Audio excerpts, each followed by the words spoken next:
Throughout your Navy SEAL career, you at different points fought against literal terror. You and I can both agree that they were evil people, right? Yeah.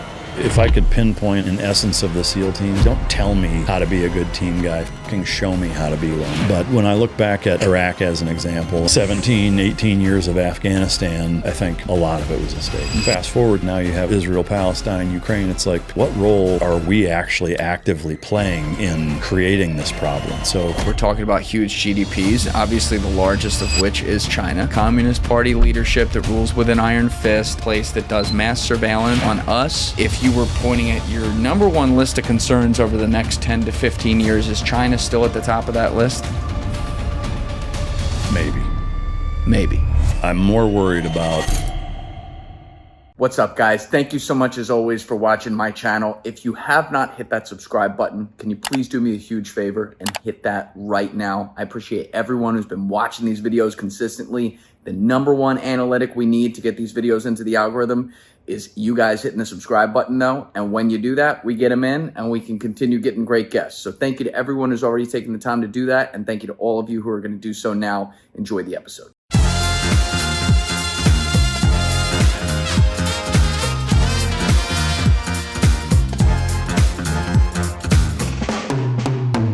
Anyway, it is great to have you back, Mike. We did episode 215 together.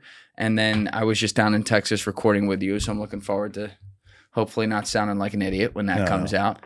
I really enjoyed our conversation, and I'll reiterate the sentiment of, you have such a unique, I think, both background and perspective contrasted with all the people that you've had on your show. And it makes for, to me, one of the most well-rounded perspectives out there, really. Thank you. Yeah, I mean, and so to me, it's always nice to, one, talk to fellow, show hosts, I guess, that have had a lot of the same people on and, and kind of deal with some of the same headaches and struggles or hurdles that, doing a podcast full time can come with. That, not to make it sound like overly dramatic, but that, people who don't do that aren't going to be able to relate to you, but that coupled with just your experience of having so many people on with such broad ranging perspectives, I think it gives you a really, really unique view on so many things that for me is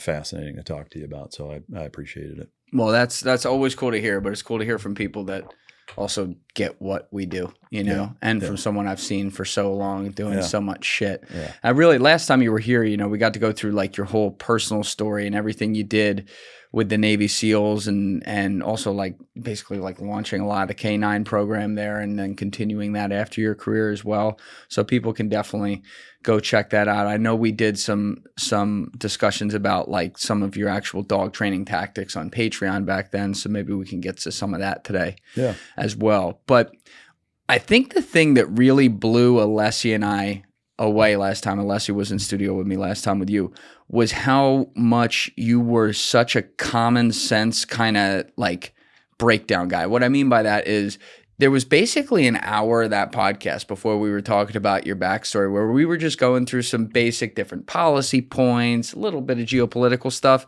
And like your knowledge of everything is amazing, which that part didn't surprise me. But like your no nonsense approach had us looking at each other like, you should run for office. Like I might actually vote for you. Yeah. Are you still thinking about maybe doing that? I don't know that I was ever thinking about it. Well, not seriously anyway. I mean, I've had, I guess first off, I appreciate the kind words. To me, the almost frustrating part about it is that like, I don't think that my perspective is all that unique or, outside the box really. I mean, to me, I like similar to you, we talk to a lot of people from a lot of different walks of life all over the country.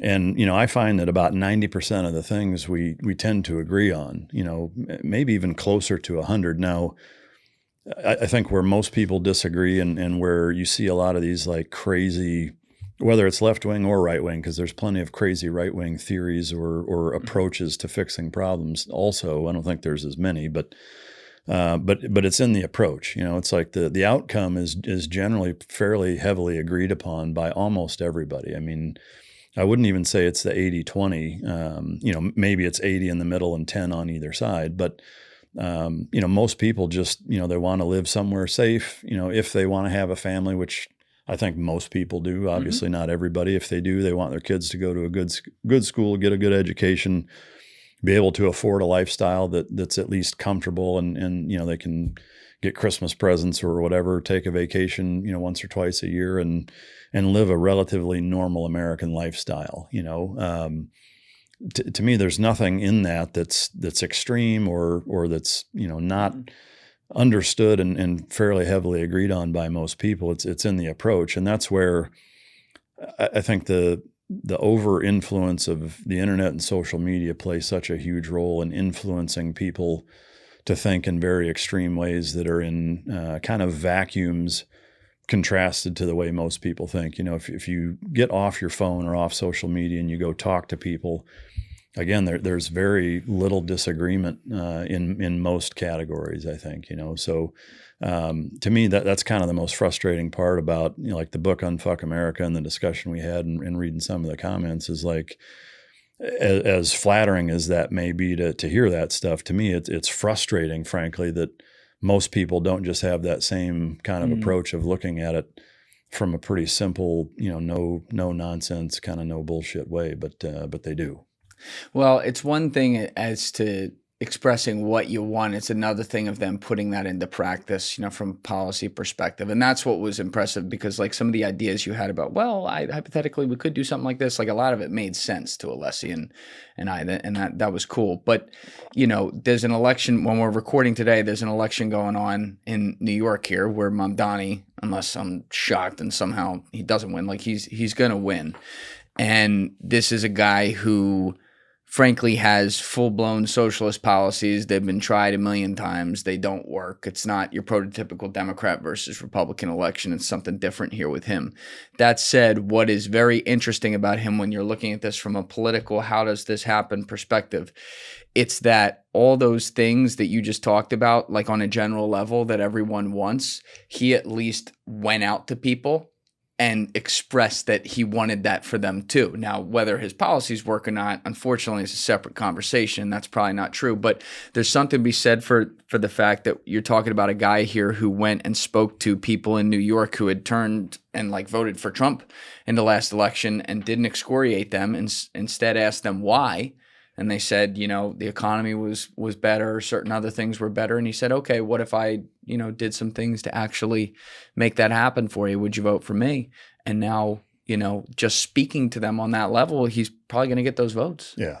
And I think it reminds me of or kind of highlights the polar opposite that happened to the Democrats in the presidential election, is that it's not even so much that everybody is in love with candidate A. It's that they dropped the ball so bad with, between Biden staying in way too long and then tripping over himself in the debate and making it abundantly clear that he did not have the mental capacity to keep going, having no primary, just handing the torch to Kamala the way that they did. And, whether she had enough time or not, there's people that would argue either way. It doesn't even matter. I mean, the fact is that they just really dropped the ball and did not prepare well and did not execute the run up and campaign to the election. And that's why they lost. And I think both on the Republican and independent side, you could even argue on the Democratic side, because there's plenty of far superior alternate candidates to Mamdani that they just didn't do it, and that baffles me. I do think there's maybe, and I understand why there's such an emphasis on a mayoral campaign in the United States. Like in the grand scheme of things, no matter how fucked up the mayor of New York is that going to swing the needle, necessarily one way? Maybe not. But it is fascinating, I think, the reflection that one mayoral race has in one city. And granted, it's America's city basically, but it's just, I think there's a lot of lessons to be learned, a lot of very obvious errors that were made. And what I would hope is that both sides can at least learn from a day like today and not make those same mistakes. But it seems like they continue to do it over and over. Yeah, that's what's frustrating. I mean, there was whatever it was, like 8 years at Bill de Blasio here not long ago. And then obviously he was in charge during the whole front end of COVID, which doubled the disaster of him. And you would think people might remember something like that and be like, well, maybe, we shouldn't vote for the guy he's endorsed. Yeah. Deep's over here laughing. He remembers the chaos. Yeah, I think Americans are just, most Americans are short-sighted that way where, Adams comes in and kind of hits the reset button and gets things to where now people are comfortable. And to me, like that comfortability piece, whether you're a stoic or a common sense person, whatever, is like that is the catalyst that kills everything. When people are comfortable, they get complacent, bottom line. Yes. And it is striking that it only took 4 years, for people to forget that de Blasio completely turned the city upside down and screwed it over. I don't know how you fix that. Isn't it amazing how short memories are? Yeah. I mean, in the same vein, can you imagine in October of 2001 that what would be happening here in this city would be happening? Like with the sentiment of not just where the country was at, but especially New York City with the World Trade Center still smoking, that, 20 plus years later that we would be in this position where the overwhelming leading candidate is a guy like Mamdani. There's no bingo card that would have ever been on, and yet here we are. Yeah, I think the thing that offended me a lot was the dude was out campaigning with people who had said America deserved 9/11 and stuff like that. That's where you draw a line. For sure. Especially in this that's city. Different. Yeah. I love that New York has a lot of everything. I love the culture of it. But there's a line between common sense and just being an asshole about stuff. And a lot of people that live in the city right now were alive and living there, 24, 25 years ago, seeing that. And it is amazing that something like that could be ignored, including in some cases by some of those same people. For sure. By the way. Yeah. Some people that will vote for him are people that were standing there that day. And I'm not saying that to shred them. Maybe they're upset about other things. But, I was even having a conversation with someone the other day about the Israel-Palestine thing, and this person was someone who was on the pro-Israel side, and we were talking about obviously the mistakes that have been made here, especially over the last couple of years. And I said, what's crazy? What will be crazy to see is that I'm rooting for this peace deal. I hope this stands. I can't say I have a ton of optimism on that because of what's going on, but hopefully it does. That said, it'll be interesting to see where this is 5-10 years from now, or more importantly, where it would be if Israel would change a couple things. Would people forget some of the stuff they did? And I'm not saying whether that's right or wrong, but I actually thought the possibility was maybe, because society has proven over and over again. It's we have the thing, and then the thing's gone, and they go, now we have a new thing. Yeah. And they just move on. Yeah, distraction is a real bitch, I think, in today's day and age, because, again, when people are comfortable, it's very easy to sway them in whatever direction you want them to be swayed for a period of time until the new shiny object shows up. But the reality is, unless a certain issue is impacting your life negatively to a point to which you're angry about it, not just maybe a little uncomfortable or distracted or whatever, the length of the cause or the dedication to your cause is very, very limited and has a pretty short shelf life, and because you see it with whether it's BLM or Antifa stuff or trans rights or Israel, Palestine, Ukraine, it's pick a thing. Yeah. And I think the interesting thing about all of what I just said is that if you take it back to, and I think we spoke a little bit about this the last time I was on, is that, human beings are designed and meant to suffer and struggle, and they need things to overcome. So when we live in a day and an age and in a society where there's very little of that from a kind of an external standpoint, say 200 years ago, where 90% of the population in the United States were farmers. I think Philadelphia, was the biggest city with 40,000 people. It's a very different idea and understanding of how the world works, what your day-to-day is, what things that you're worried about, et cetera. Fast forward 200 plus years later, and now you have a society that doesn't know where their food comes from, is not responsible for sourcing any of it, doesn't have to, maintain any of the things utility-wise in their house, most people. And so there's this disconnect, and And so now people don't have the struggle of survival in a day-to-day capacity to ever have to worry about. And so they default to whatever cause that resonates with them the most, that they feel like, well, I let me get behind this because I'm passionate about it and I care and whatever, until it fizzles out or something else pops up that maybe I care more about or whatever. And so I think that's why you see such a reliance and a quick initiative on so many Americans' parts to get so almost, not almost, violently involved in some causes that aren't even taking place here in the United States, because they just don't have any other problems to worry about. Yeah. You were asking me, I forget what the exact question was when I was on your show, but you were asking me about like young men and military service and whether or not, it would be a benefit if we were required to have it, like in the old days with the draft. And I think there's certainly something to be said for that.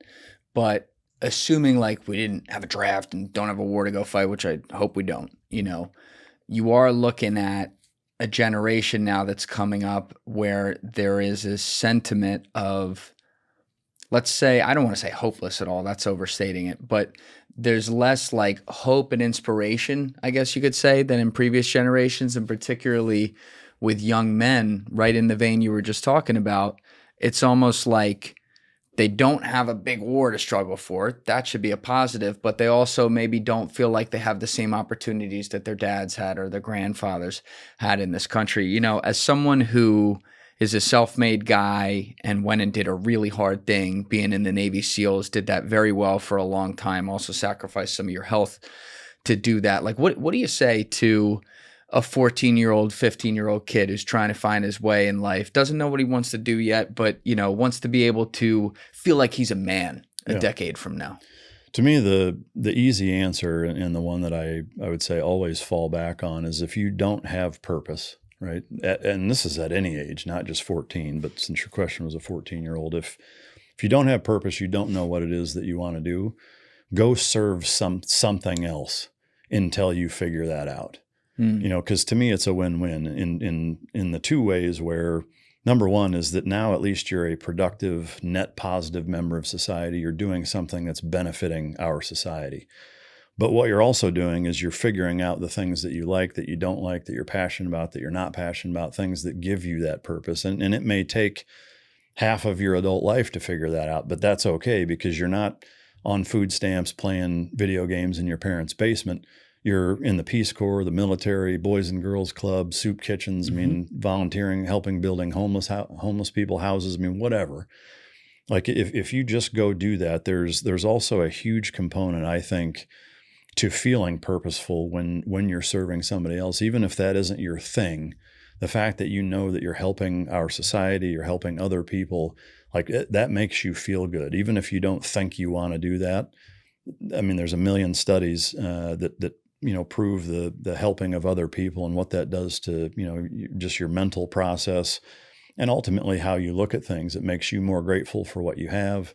There's a million benefits to it. And so to me, like, that's such a simple thing. And to the mandatory service thing, the military isn't for everybody. I'd say it's not even for most people. I don't think mandatory military service is necessarily a good idea. I do think a 2 or 3 year, if you're not going to go to college or a trade school, and maybe the argument could be made, even if, or especially if you're going to do that you do 2 years first in, say, a list of 10 different things, again, whether it's, Peace Corps or the Red Cross or the military, Boys and Girls Club, whatever, is that it makes you serve something bigger than yourself before you enter the real world. And I think that one thing could make an enormous shift in making everybody understand, A, how the world works, to be more appreciative of what they have, and realize that there is a lot of opportunity. You just have to actually go find it. It's not going to just be thrown in your lap.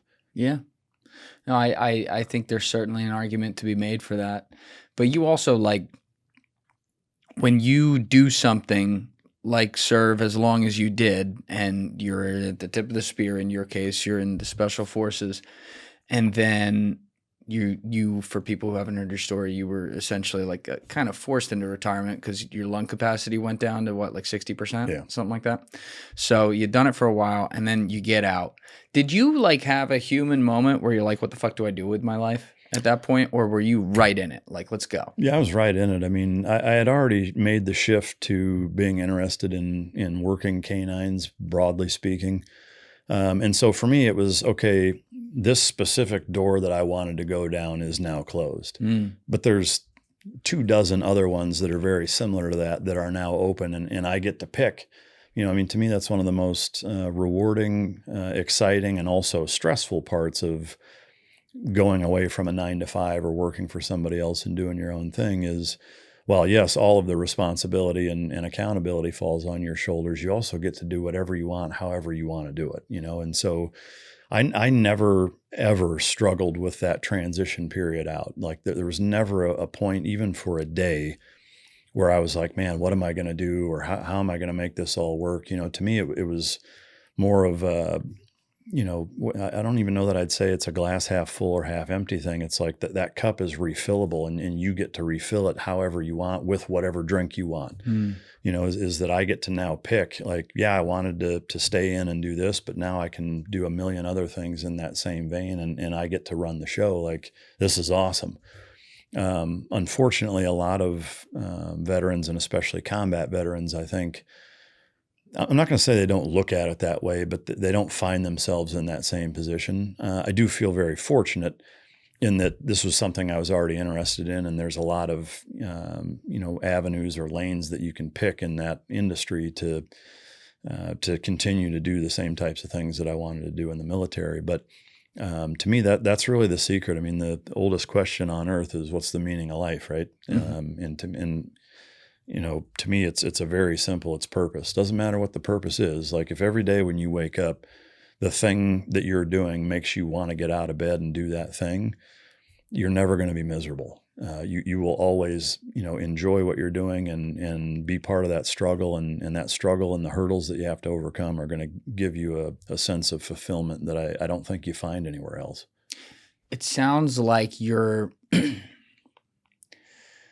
mentality is like less than like a pure Goggins, like, you just gotta get up and do it, man, that's the shit. Yeah. Versus it's like you have to be able to find that passion, and then once you do, yeah, there's gonna be stuff you always don't like with anything you're building, but you can at least enjoy yourself. Yeah, and I mean, work. Yeah, because then there's a why behind it. You know, there's a reason why the struggle makes sense. You know, it's kind of like getting in good shape, or I mean, pick anything.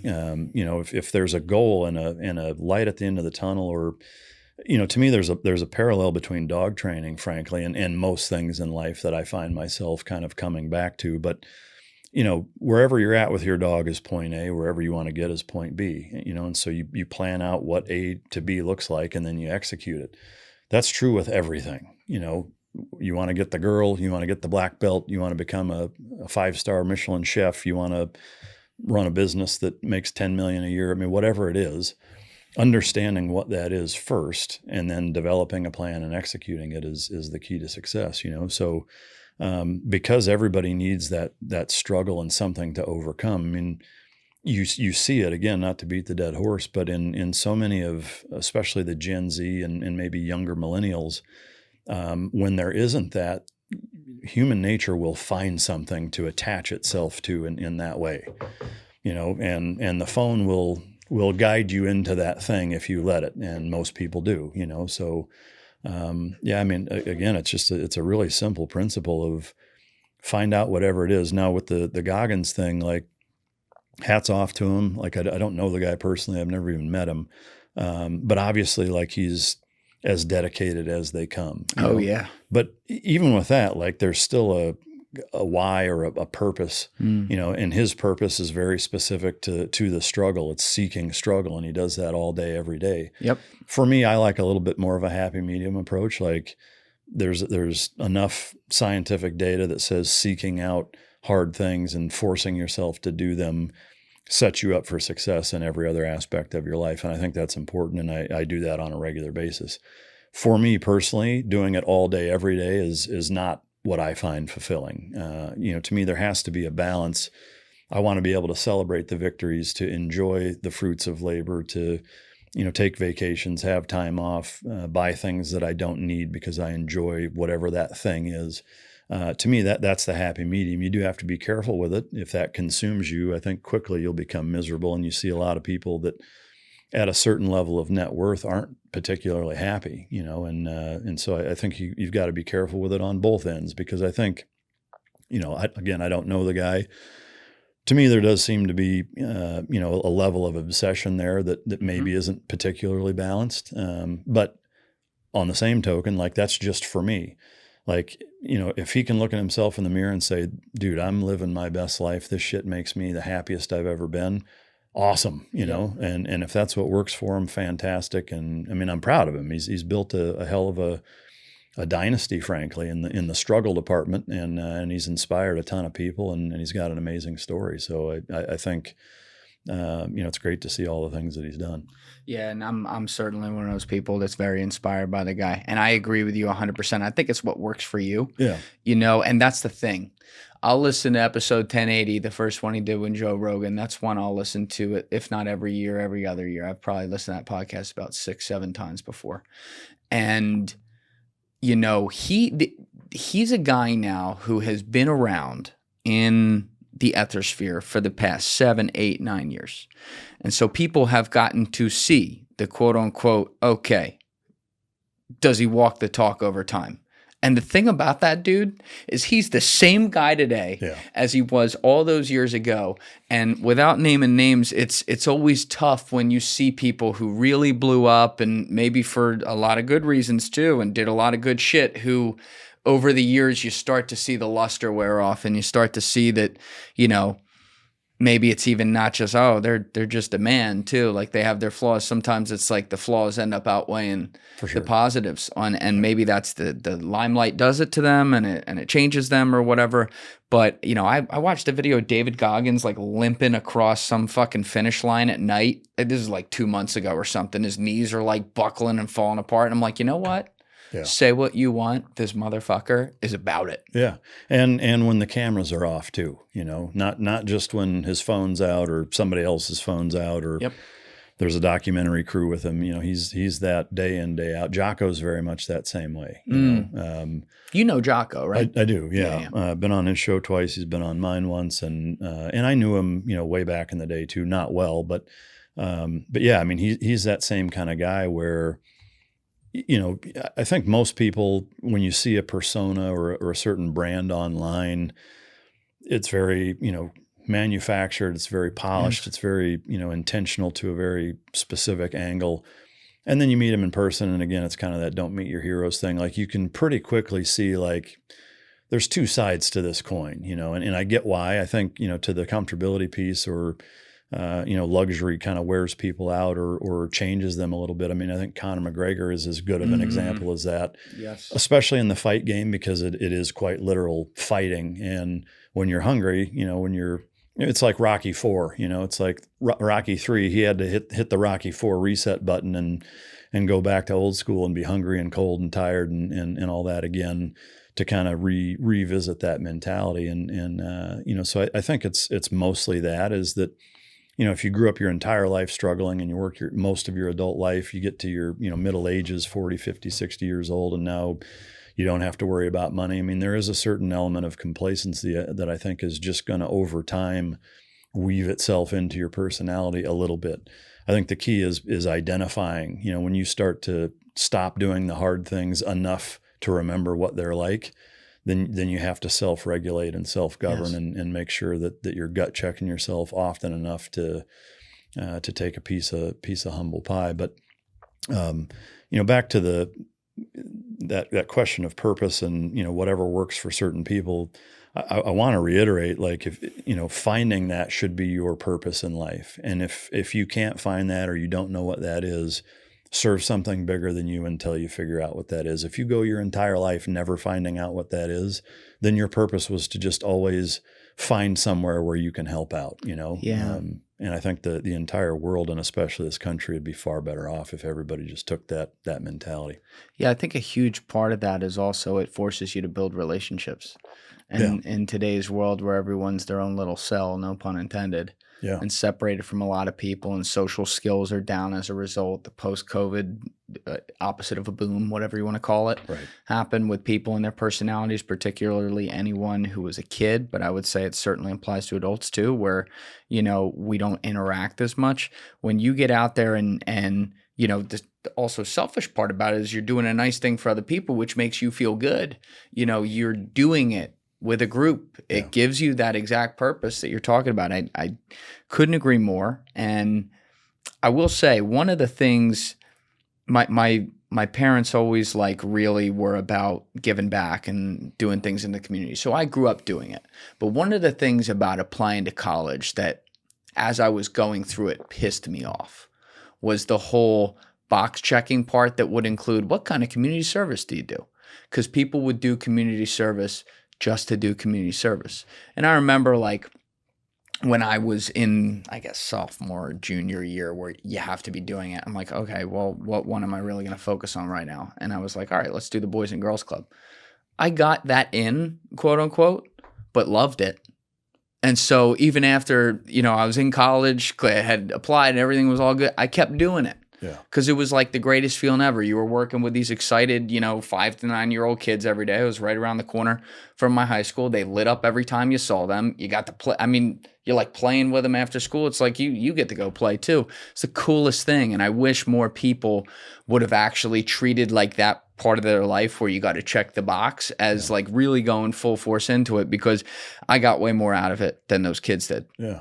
Well, so when you say it pissed you off or, you know, frustrated you, whatever, what would be your solution to that?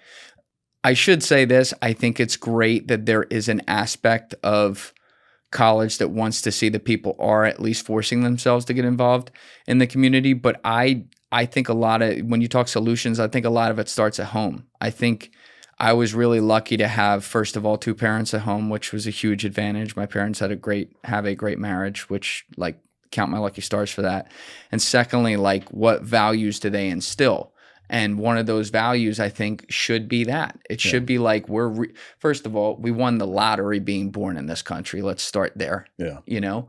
So I think there's a responsibility that comes back with that, because also not everyone in this country has the greatest situation. So how can we help pull other people up, and not just pull them up, but inspire other people to, you know, make change and do great things themselves, which is still possible in this country. I know it's a little harder with the American dream, but it's still possible, and that's not possible in a lot of places. Yeah.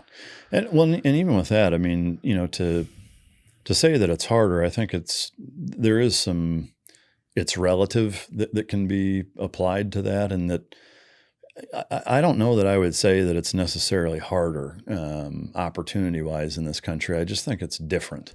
You know, because there were certainly challenges in the 50s, 60s, 70s, 80s that we don't have now, you know, whether it's technology helping or, you know, life being easier because there's, you know, standard of living is higher. I mean, there are things that are easier now than there were back then, even in terms of applying opportunity. I'm certainly not naive to the fact that a 20-year-old or a 25-year-old right this minute, you know, their ability to buy a home, to have, you know, a marriage where the wife stays at home and the, you know, the father is the only one working, and they have, you know, a nice house and enough money again to celebrate Christmas and whatever, is harder now statistically. There's no two ways about it, inflation, et cetera. But there's actually more opportunity to do whatever it is that you want. It's just you have to maybe dig a little harder to find it, you know. So to me, I think it's impossible to say like, you know, hey, 2025 technically or statistically is more difficult for X, Y, and Z than it was in 1950. Like you can pick any metric and say that it's harder financially X, Y, and Z. On that same token, you can say, well, it's also easier in 2025 to do A, B, and C. You know, so more than anything, I think just looking at that kind of principle that, well, it's harder to do this, like sets you up for failure because you're focusing on the negative. Like, so instead of saying like, well, we don't have the same opportunity that our grandparents had, it's like, let's just say that you're right. Okay. Like we can argue about the stats all day long. Let's just say, okay, you know what, you win, you're right. It's harder. what are you going to do about it? Like, what difference does it make that it's harder? Like, the reality is it is what it is right now. And you can either focus all of your energy on finding opportunity, making opportunity, creating it, going after it, figuring out a way to make enough money to be happy if that's your thing, or, whatever it is that you want to do. Like, every ounce of energy and mental bandwidth that you focus on how much harder it is than your grandpa had it, or whatever struggle is, or, the internet's fucking my kids up, or, again, you can focus on the negative, or you can spend that time focusing on the positive, because at the end of the day, like, that's what's going to get you where you want to be. You gave me this coin. Amen. And that buckle. And that buckle right there. Yeah, you're like owning the headphone pad right here. You and Al Pacino. But you gave me this coin when I was down there in September with your mic drop logo on it, but it's got some Marcus Aurelius written on it. On one side of the coin, it says, "When you rise in the morning, think of what a privilege it is to be alive." And on the other side, it says, "If it is not right, do not do it. If it is not true, do not say it." Particularly on the first side, though, rising and thinking about what a privilege it is to be alive. I have the meditations out there on a board that sits outside my room, and I do read them each morning. And I try to memorize some, but I find myself having to read them again. But the very first one on there is that you have the power to control your mind, not outside events.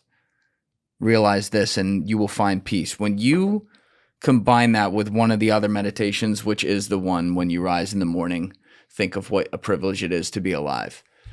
You are immediately realizing that we can keep the things in our control that happen up here in our head. And that is literally half the battle right there, because we are living on a beautiful place that we had such a small chance, 1 in 4 trillion chance of even being here in the first place. So it takes all the perspectives of all the things that are happening to us, at least I'm speaking for myself here, that are out of my control and, feel like, it's struggle and stress and whatever. And instead, when I start my day and I read that, I realize I have a lot more good going for me than anything else, even if I'm not where I want to be. And there is something very, very powerful to be said that almost 2,000 years later, particularly the 15 main meditations that guy Marcus had are as relevant today as they were back then. For sure. And what I love about meditations and, Epictetus, and there's a number of philosophers from that era that have such timeless wisdom, which to me tells us that human nature is human nature. 2,000 years later plus, we struggle with the same things. We're distracted by the same things. We're motivated by the same things. Our purpose is necessary in all the same ways. And that kind of appreciative mentality, I think, highlights exactly what I'm trying to highlight in nowhere near as eloquent fashion as he did. But it's just, focus on what you have, being or affirming things, being grateful for things. It just sets the tone for the day. And to me, it's you can see reflections of that in all aspects of life. Something as simple as, let's say, professional football. If the Eagles fumble, right, and the entire team is sitting there pissed and frustrated because they fumbled the ball, and that's what they're worried about, is how they just fucked that up. And not worried about, okay, well, let's make them fumble, or, okay, well, let's get a stop and march down the field and score a touchdown. Like, or pick anything. Jiu-jitsu, there's a million examples of where you get in a bad spot. Like, don't focus on being in the bad spot. Focus on getting out of it. Pick anything in life where you find yourself at a crossroads of being, frustrated, defeated, something didn't go your way. One of the quotes from, I believe it's from Meditations also, is, the way to navigate things, so few things are under your actual control, is that if you find yourself in a bad spot, there's one way to look at it. Do you have control over this thing? If it's yes, act. Do you have control over this thing? No. Let it go. It's that simple, Real quick, Mike, I want you to continue this point. I got to go tell the construction guys to chill. One second. We'll be right back. Did you dress up for Halloween? I didn't. I usually dress. We're back on air now. Mike was just asking me if I dress up for Halloween. I usually come dressed as Julian Dorey when it's costume parties, so I did that the other night. But then my one friend was like, he wanted to shed the bulletproof vest, so technically I was like an agent of the law. at one point. So it was something. It was drunk effort, I guess. Do people know it's Julian Dorey when you show up dressed as him? Your guess is as good as mine. I'd like to think so, but probably not. Yeah. They're like, who is that guy? Who's this guy? Hey guys, if you haven't already subscribed, please hit that subscribe button. It's a huge, huge help. Thank you. But anyway, you were just riffing on some great points there. We were talking about meditation, so I do want to stay on this. When did you first read meditations and like find that? I mean, when I first, I guess, was exposed to it, which sounds kind of naughty as I mention it. I mean, it was back as a late teens, early 20s. I guess was made aware of it or became conscious of it. Very, very elementary in terms of really digging into it, looking at it, whatever. What I did find is, spending from 18 to 30 in the military, in the SEAL teams, looking back on it, I mean, at the time, I for sure didn't realize it. But so much of the way most of the men in that realm conduct themselves is very stoic and very meditations-like. Not entirely. I mean, there's certainly some elements of, our society, not just the military that doesn't. But, to be in a group of people, especially at that age, surrounded by guys that are, 10, 15, 20 years older than you, that have been all over the world, that have, done some pretty dangerous stuff and have proven themselves day in, day out, is such a unique and just amazing breeding ground to grow up and come into manhood being surrounded by 200 guys like that. Absolutely. So, in a roundabout or maybe less formal way, a lot of the principles of meditations, I kind of grew up under, in that aspect of the military. But then, when I got out at 30, started all the different businesses, and for, about a 10-year period, it was pretty singularly focused on just doing that. I wasn't working out as hard. I mean, pretty much everything took the back burner. I mean, I still worked out and did some of the things that I enjoyed doing or whatever. I had, a young family at the time, and that obviously takes a lot of bandwidth. But I didn't do a lot of kind of self-improvement, from a philosophy standpoint or, meditation standpoint or mental health standpoint. I mean, even, eating habits, physicality. I mean, I was kind of just checking the box, doing the bare minimum, because I was so overly focused on entrepreneurship. And then as that got to a point where I wouldn't say it became easy, but it was kind of starting to get over that crest of difficulty that when you're in those first several years of entrepreneurship, it's just like looking straight up Mount Everest. Once you get to where it's like, okay, now I can see the top. Around 40 is when I started to kind of delve further into, philosophy and just, I would say, generally speaking, trying to broaden my perspective on the human mind and condition and experience. And over the last probably 3 or 4 years, have gotten way more into it and done a lot more reading in that regard. But that's interesting that you got really into it after you did all the hard things after I needed to get into successful. Yeah. Like a lot of people, they develop that foundation to try to help them climb Mount Everest. You're like, I already did that shit, bitch. But now I'm interested in it. Let's go. Well, yeah, I think, again, it what it does more than anything is really highlights how amazing the SEAL teams and I mean, the military generally speaking, but I think the harder the job, just like the harder of anything in life, the more impactful it's going to be, especially as a young adult. And, so many of the principles are very very much similar and very paralleled. And so I feel like I got an on-the-job training, 12-year apprenticeship with a lot of that kind of stuff first. And I would credit, pretty much all or almost all of the successes I've had in entrepreneurship, are piggybacked off of the lessons I learned, in the military and I think applied them without realizing I was even applying them. I know you, when you went to war and had to do the operations you did, like that's what you trained for. And we talked about that last time. Like there's an exciting aspect to it as well, because that's what you live for. Like you work so hard to be able to get to that point where you can put your skills to play. It's very nerve-wracking, highest stakes, but it's where you feel like you belong. That said, you're in for a long time, you're in all these different theaters. When you would wake up some days, I got to imagine you're like, oh shit, or we got to deal with this thing or that thing.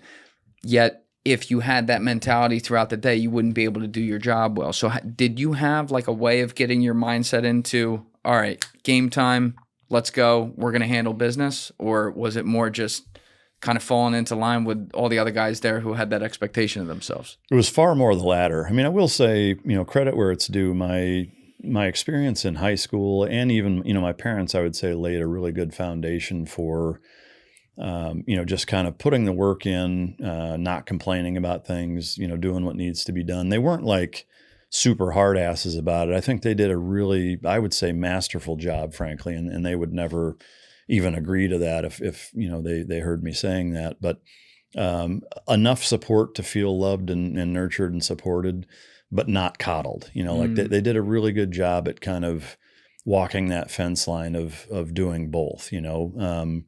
And then joining the military, especially the SEAL teams at 18, is not particularly common either. It's still 18 to 25, brain wise, you're still developing, and so to be in that position and learn and just see guys leading by example. One of my most favorite quotes, I think it's from Emerson, maybe Thoreau. What you do speaks so loud I can't hear what you say. One of my favorite quotes of all time. That's great. Yeah.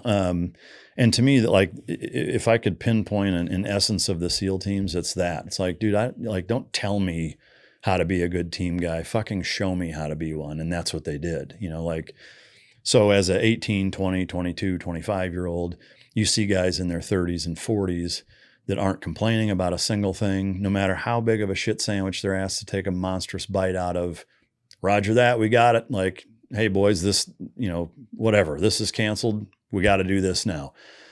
To me, like, you're kind of inherently going to adopt that mentality when you're surrounded by it. And these are the guys that, reverence, I don't even think really fully captures the feeling that you have towards your instructor cadre in SEAL training. Mm-hmm. And then the seasoned guys, when you check into a SEAL team, like, those guys are like Apollo and Zeus. I mean, like, you just look at them like they're gods, because they conduct themselves in a way that makes you feel that way about them. They don't have to tell you I'm in charge or you're going to respect me. What they do makes you want to do those things. And so just being surrounded by that for over a decade, it's like that's I think the world's greatest teacher, which, is one of the reflections I have in the Unfuck America book, is that, a lot of people find themselves kind of lost, wondering, like, I'm one person, voting doesn't seem to matter. Like, what can Joe Schmo, me, the guy picking up garbage in New York, do to fix New York City or whatever? It's like, you can start with you. Yes. If everybody says, I'm going to be the example that I want everybody else to be, I'm going to hold myself at least to the same standard that I expect everybody else to hold themselves to. Like, rising tide raises all boats kind of thing, is that be that example. I know it's, thrown out there a lot and it's maybe corny or cliched, but it's true, and so I think just by doing the thing, like, don't talk about it, be about it, kind of thing. And I learned that day in, day out in the SEAL teams over and over and over. You ever seen my buddy Tommy G's YouTube channel? He does documentaries on YouTube. All right, you got to look at that. He's awesome. He does all kinds of different stories, covers it around the country, and is focusing on doing some stuff around the world now too, which is really cool. But he's one of my really close friends, and he's got this amazing quote where he's like, I can't boil the ocean, but I can boil my pot. Yeah. And that's, to me, what you just said is exactly that. It's like, control the things that are around you, leave the world that is around you a better place than how you found it. And then if you can lead by example, maybe enough people do the same, and it's just a math game at that point. For sure. Yeah. Yeah. I mean, it's viral in a sense that way, is that, I mean, you see it in neighborhoods, right? Whether it's like something as dumb or as simple as like HOA things, or just subcultures within a housing development. It's like, well, I see so-and-so taking his trash back up, right away. So fuck, everybody else did it. Well, I guess I'm going to do it. Yeah. The shopping cart at Target. It's like, well, everybody else is doing it. I'm not going to be the one turd in the punch bowl that leaves, there's still people that are going to do that. but the more people that set that example, like, people see that and it's like, hey, this guy's doing the right thing, even though he doesn't need to. I should probably do that same thing. I think most people have an inherent kind of human nature aspect to, when they see things that they can clearly identify, like, hey, this is the right thing to do. I'm going to do it, and I think, it's just, I love that quote. I mean, because I think it more simply encapsulates, be the example. It's a more tangible way to kind of get your arms around it. And I agree 100%. Do you think most people are inherently good? I do. I really do. I mean, but there is a caveat though, in that, and it's hard to kind of dissect, because I think, kids, as a parent, you see kids when they become, 3, 4, 5 years old, there's this very fascinating look into human psychology, because it's far more genetic at that point than it is a learned behavior. Not entirely, because even at 18 months, like, they're absorbing things that the parents do and don't do, and how you talk to each other, and kids seeing their parents doing the right thing versus not, or whatever, is certainly going to influence that. But there is, a window into that kind of selfish human psychological component with toys, with food, with narking their siblings out, or, blaming somebody else, whatever, that I think, if it's allowed to just run away, it can, so where it becomes kind of a chicken or the egg thing is, even at a super young age, how much influence are they getting from their parents? I think it's more than most people realize, but there's still an inherited genetic component to it.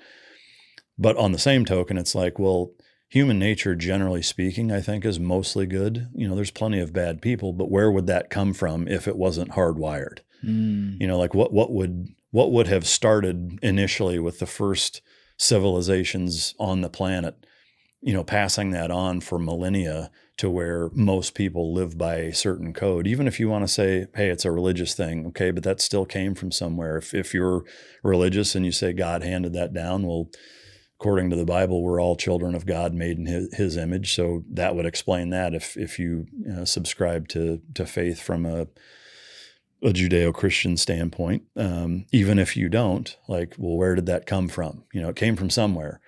I saw a really, really interesting interview. I think it was with Ben Shapiro on Bill Maher. And because Bill is very atheistic.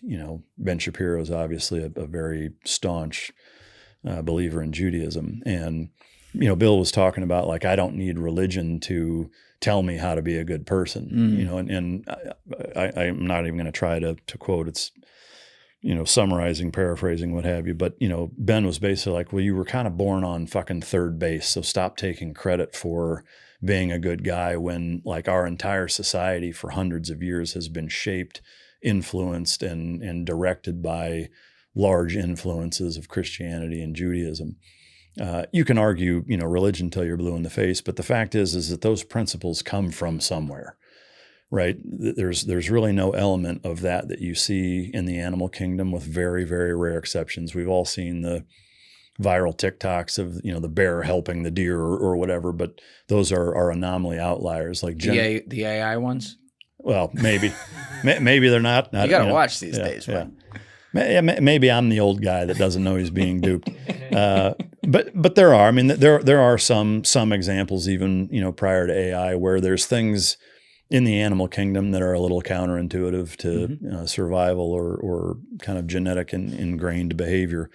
Human beings are a very unique part of the planet in that way. And so, again, like, this isn't about religion is right or it's wrong or not. It's the fact is that you can look at human beings as a species on planet Earth in 2025 and pretty clearly identify, irrespective of region, of religion, of cultural influences, that there are a lot of things that are generally accepted as okay and not okay. Of course, there's wide variance country to country or society to society, but there's still a core belief in certain things. Murder is wrong, stealing is wrong, like, those transcend all of those things. And so I think the question is, well, where do those come from?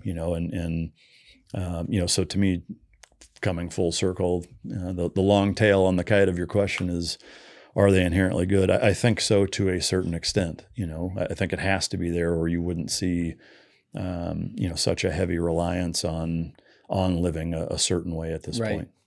The religion point is really interesting because I think there's even potentially another layer to that. Like, if you look just, for example, let's say the 10 Commandments and read those, they make a lot of sense. It's like that seems like this is a good way to treat the world around you and the people in it. And that obviously subscribes to a couple different organized religions there, Christianity, Judaism. But let's live in a world, for example, where we found out, we die and we find out every organized religion is wrong. The story actually wasn't exactly quite what it said. Some other, whatever the hell is going on up here, it's something else.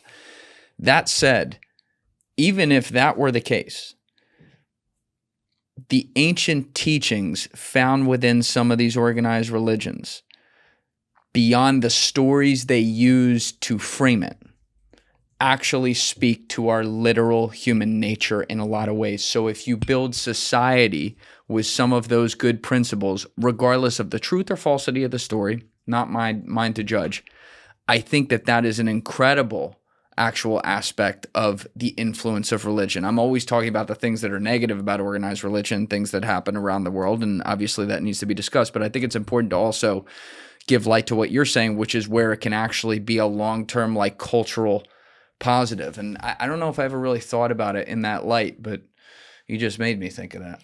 Yeah, I mean, it's got to come from somewhere, right? I mean, because even if you predate Abraham, society still operated on a certain level of code, right? And that doesn't just come from nowhere, or it has to be explained somehow because it's not possessed anywhere else on the planet by any other species. So I think, it would be very difficult. And by all means, like, if somebody can say, hey, like, if I'm wrong, I'm happy to change my opinion. It's like, prove me wrong, the Charlie Kirk thing, it's like, where did it come from then? Like, if you can, legitimately explain and show some sort of ability to prove that it was influenced by something or came from somewhere, I'm happy to say, yeah, that makes sense. And I'll believe that. But, again, it's almost kind of, if you can't say where it came from or whatever, it's hard to argue that it's not human nature. Again, whether it's influenced by God handing a set of rules down or not, is that we abide by them overwhelmingly. So I think that's the proof by itself. Throughout your Navy SEAL career, you at different points fought against literal terrorists. So I think it's fair to say you and I can both agree that they were evil people, right? Yeah. I'm always careful how I ask this because I don't want this to be twisted. But did you ever find yourself thinking, after eliminating some of these guys, or even before you go to do it, did you ever find yourself thinking, yes, these people are evil, but man, I wonder how they got that way, and what, they were a kid once who maybe wasn't evil, wasn't born evil. They were born into an environment they didn't choose, and a lot of things happened to them. Mm-hmm. And maybe some of those things were avoidable. Did you ever think about that? Absolutely. Yeah. And still do to this day. I would say more so now than I did when I was actually on active duty, because there is a certain kind of simple principle when you're in the thick of it that I think prevents you from introspection, or even just thinking about it from that standpoint, or frankly any standpoint other than I'm trying to get me and all these guys that I'm here with and know, love, and trust home, and so it's pretty singularly focused on, hey, this is the mission that we were handed. There are times even where we may say, hey, does this make sense? Does this seem like the right thing to do? And one of the amazing things I think about special operations, or at least my experience with it, and I know there's been other guys that I never worked with that had similar ones, is having kind of the free thinking autonomy to question what we're doing, how we're doing it. Does this make sense? Is is it worth doing? You know, and being able to have those discussions with our leadership at a pretty high level and in an organic way where they would actually sit there and listen to you. Doesn't mean that we wouldn't end up going and doing it anyway necessarily, but sometimes we wouldn't. You know, there were certainly times where we would bring concerns up the chain of command, and it would either shift what we did, shift how we did it, or make us not do it entirely. I would say more times we would end up going and doing it anyway than not. But being able to voice those concerns, I think, is important and healthy and valuable. But there's also an element of, hey, you volunteered to do a job. Your country said this is the job you're going to do. Now it's time for you to go do it. That has to kind of be the backbone of military service for it to work, you know. So what I find interesting about your question, and I would even kind of expand on it, is, or I would say, not only did I find myself thinking, you know, how did this person get here, but also what role are we actually actively playing in creating this problem? That's something I found myself thinking of both while we're doing it and also even more so well after the fact. So like this morning when you were having a moment of silence for Dick Cheney, you were thinking about that? I didn't. But yeah, I mean, I don't hate the guy. I certainly don't love the guy. Well, that makes one of us. Yeah. I will say, I mean, I don't like the guy, you know, and it would be impossible and disingenuous to argue some of the positive things I've seen, you know, written about him today. I think he was. It would be easy to argue the point that he was the largest orchestrator of a lot of the things that I think were mistakes during the entire 8-year Bush presidency. But irrespective of that, you know, when I look back at Iraq as an example, and about 17, 18 years of Afghanistan, I think a lot of it was a mistake. I think Iraq was an entire mistake, you know, and it's easy for me to arrive at that conclusion where I'm at in my life now. And I don't say that to, you know, take away any of the nobleness with which a number of our countrymen gave their lives to support that cause. Because again, I think, you know, anybody that says, hey, I'm going to, you know, dedicate and give up to and including my life for this country, like that's a noble cause. No matter what our government, you know, does or says or what they send them to do, what have you, is that I think it's a very noble thing for somebody to say, I'm willing to sacrifice that on behalf of our country. But what it also further highlights is the importance of putting the people in office who are going to take that responsibility serious enough to not make mistakes. You know, nobody's perfect. But, you know, to me, you know, sending American troops overseas should be an absolute last ditch effort where everything else has failed. And if we don't do it, there's an existential threat on the way of life here in the United States. And I cannot see an argument that's realistically made in Iraq for that. I would also argue that, or point out rather, you know, that if you look at the region as a whole and you go back to 2003 before we went into Iraq and where it's at now, I don't know how you could possibly argue that that region is better off now than it was before we went there. You know, as much of a bastard as Saddam was, he kept Iran busy enough to where they weren't supplying Hezbollah and Hamas. I don't think you would see the Israel-Gaza-Palestine mess that you see now if Iraq hadn't kept Iran busy by being its neighbor and the threat of going to war again like they did in the early 80s and how catastrophic that was for both countries.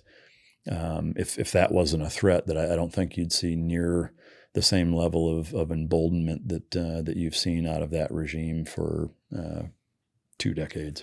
Yeah, I agree with you. And I think I agree with you on all of it. And I want to come back to something with like soldiers who are training for war. But before we go there, just stay on the point you were just making. You know, I look at a place like Iran. I look at the things they fund. I look at the things that their leadership stands for. I look at the fact that 8 or 9 out of 10 Iranians, righteously so, stands against, supporting the regime. They don't like it. And I think it's wrong. And I think the world would be a better place if those guys weren't in charge. But I also recognize that sometimes, as hard as it is, especially when you're dealing with a country that doesn't exactly have a top 3 GDP, if you know what I mean, you have to let the people within that country handle their business. Agreed. And that does suck. I'm not going to sit here and say I love that, but the repercussions of putting 100,000 soldiers on the ground and calling in, NATO forces or something like that to start some war in the middle of a region that has a lot of oil and a lot of cultures from, let's say, a Khaliji faction who aren't going to like that, if we haven't learned that lesson from Iraq, I almost can't help people at this point. I'm like, what else do you need to see? Because it's also extremely important what you said. The guys who are over there fighting it, you guys are told to go over there and do it. It's not your call. It's a bunch of suits in D.C. doing that. So you better hope the guys in D.C. actually know what the fuck they're doing. And the last time around, they didn't. And I would hope enough of them learn that lesson. But sometimes I really do worry about that. Same here. And I think, one of the biggest problems or elements that makes those mistakes continue to repeat themselves are the incestuous relationship between higher up military officials, big government contracting companies, and the Boeings and McDonnell Douglases and Raytheons and Halliburtons and, that whole, you throw lobbying in and interests where people who are saying, hey, if we go to war with country X, my net worth is going to skyrocket by 20-fold in 6 months. Like, if that's not a conflict of interest and negatively influencing decision-making at the highest level possible, I don't know what is, because Agreed. You see it over and over and over. Dick Cheney being as good of an example of that as possible, is that, it's, you can give the correlation doesn't equal causation, but I think you can just as easily say, like, you can't ignore the fact that, Dick Cheney's net worth did what it did from going into Iraq to 10 years after the fact, and not say that's at least worth looking at, Yeah. And to question that is not un-American. I would say it's the opposite. To not question it is un-American. That should be the basis of all of our concerns, are that, the beauty of the Constitution is that is America's Bible that you should base your entire decision-making process off of, and why there isn't a more staunch constitutionalist approach in policymaking and especially in foreign policy decision-making is beyond me. I'm baffled at why we don't just look to that document more than we do, other than there's money involved. That's what always comes back to, is the money. Now, you have friends that either you served with or that from the military and the communities, who, plenty of friends who didn't do this, but then certainly friends who took jobs, and I'm not excoriating this, but took jobs at Lockheed Martin or Northrop Grumman and some of these other places. When people look at like the evil of some of that stuff, I tend to think, it's more, there's always a handful of individuals who probably are evil there. And then a lot of people who are there, it's more the conformity of the groupthink of the organization trying to get their quarterly report done. And that leads to bad outcomes. But have you had discussions, offline with some of your friends who work in some of these places and, maybe make money off of wars like Ukraine or, funding wars in the Middle East, about that conflict of interest? And if so, what are those conversations like? I don't know anybody on a personal enough level to where I feel like if I had that conversation with me, one, they would level with me. Two, if they didn't, I'd be able to sniff it out, that are in positions to legitimately benefit like what we're talking about. Like, I don't know people, like I know people who have gone and worked for the Booz Allens, the Halliburtons, the Raytheons, et cetera, but nowhere near at that kind of level. To me, you would need to sit down with somebody who's been, a 3 or 4 star for a while in, frankly, any branch of the military, has spent time at the Pentagon, has spent time, and knows Joint Chiefs of Staff and that kind of level of, connection and power, again, well enough to know and trust the conversation you're having with them, because, again, just nobody I know has ever been at that level. To me, the tricky part is I understand the benefit of having people who have spent 30 or 40 years in the military at the highest levels advising and even sitting on boards at companies who are making products for the U.S. military, because that's an easy thing to understand why that's beneficial, is that if private sector companies are creating products and technology for the warfighter, of course you want warfighters who have spent their entire adult lives there to be able to help advise them. So it is kind of a tricky, how do you audit that or keep it honest and make it to where it's not now influenced by, hey, if you come on the board of Raytheon and, if you can talk with, the SecDef, SecWar, the Joint Chief, whatever, and get this thing to pop off, and you're sitting on 20,000 shares of our company, and we'll give you a 10,000 share bonus if you get this thing to be passed, or this allocation of funding for the new F-40 fighter project. I mean, whatever. Like, I don't know how you circumvent that or how you kind of clean house in that way, because there is a necessity for us to be an effective warfighting capable country, to lean on the experience of military commanders and people with that experience. So that's a tough fix. I wish I had an answer, and I don't know what the right answer is. Yeah. Is it even realistic to say, the thing we all think of, which is like, oh, just get the money out of politics? Like, is that even? I think it's possible, or it's relatively possible, or mostly possible, maybe. I think we actually talked about this a little bit the last time I was on, but I think, where and when you can have super PACs and large sums of money being infused into political campaigns, there's no way it's not going to be corrupt, because the bigger the donor, the bigger the ask. I mean, plain and simple. And when it takes, upwards of $1 billion to become president, there's no way to not have a candidate who, once they get into that position, is beholden. Even with a guy like Trump, he certainly didn't use all of his own money. And there's also, even more money for him and his entire family to be made, by continuing to do some of the things. I mean, you're seeing some of it with crypto, of, pardoning people that he doesn't, I don't know if you saw this. I saw this clip just yesterday or maybe the day before, where I think the guy's CZ, gets pardoned, and a reporter asked Trump, like, what's the deal with pardoning CZ? He's like, who? He's like, I don't even know who the guy is. It's like, okay, dude, like, that's not great. Help me out here. Yeah. Like, you can't say that you pardon somebody and you don't know who they are. Like, at least I'll give him this. At least he's honest about it. Holy shit. I mean, my God. I mean, to me, like, they're both equally unacceptable. Yeah, it's not great. If you truly don't know who he is, then you shouldn't be pardoning him. If you do know who he is and you don't want the optics of pardoning him and what that looks like, you can't lie about it. Like they're both equally terrible. I can't believe that is real. Yeah. He says he has no idea. I have no idea who that is. It's like, okay, well then, giving Biden a ration of shit for auto penning people, that's really no different. If you're pardoning people that you have no idea who they are, like, help me understand that then. Yep. And to me, like, you've got to hold everybody to that level of accountability, including the people you voted for, including the people who you're a fan of.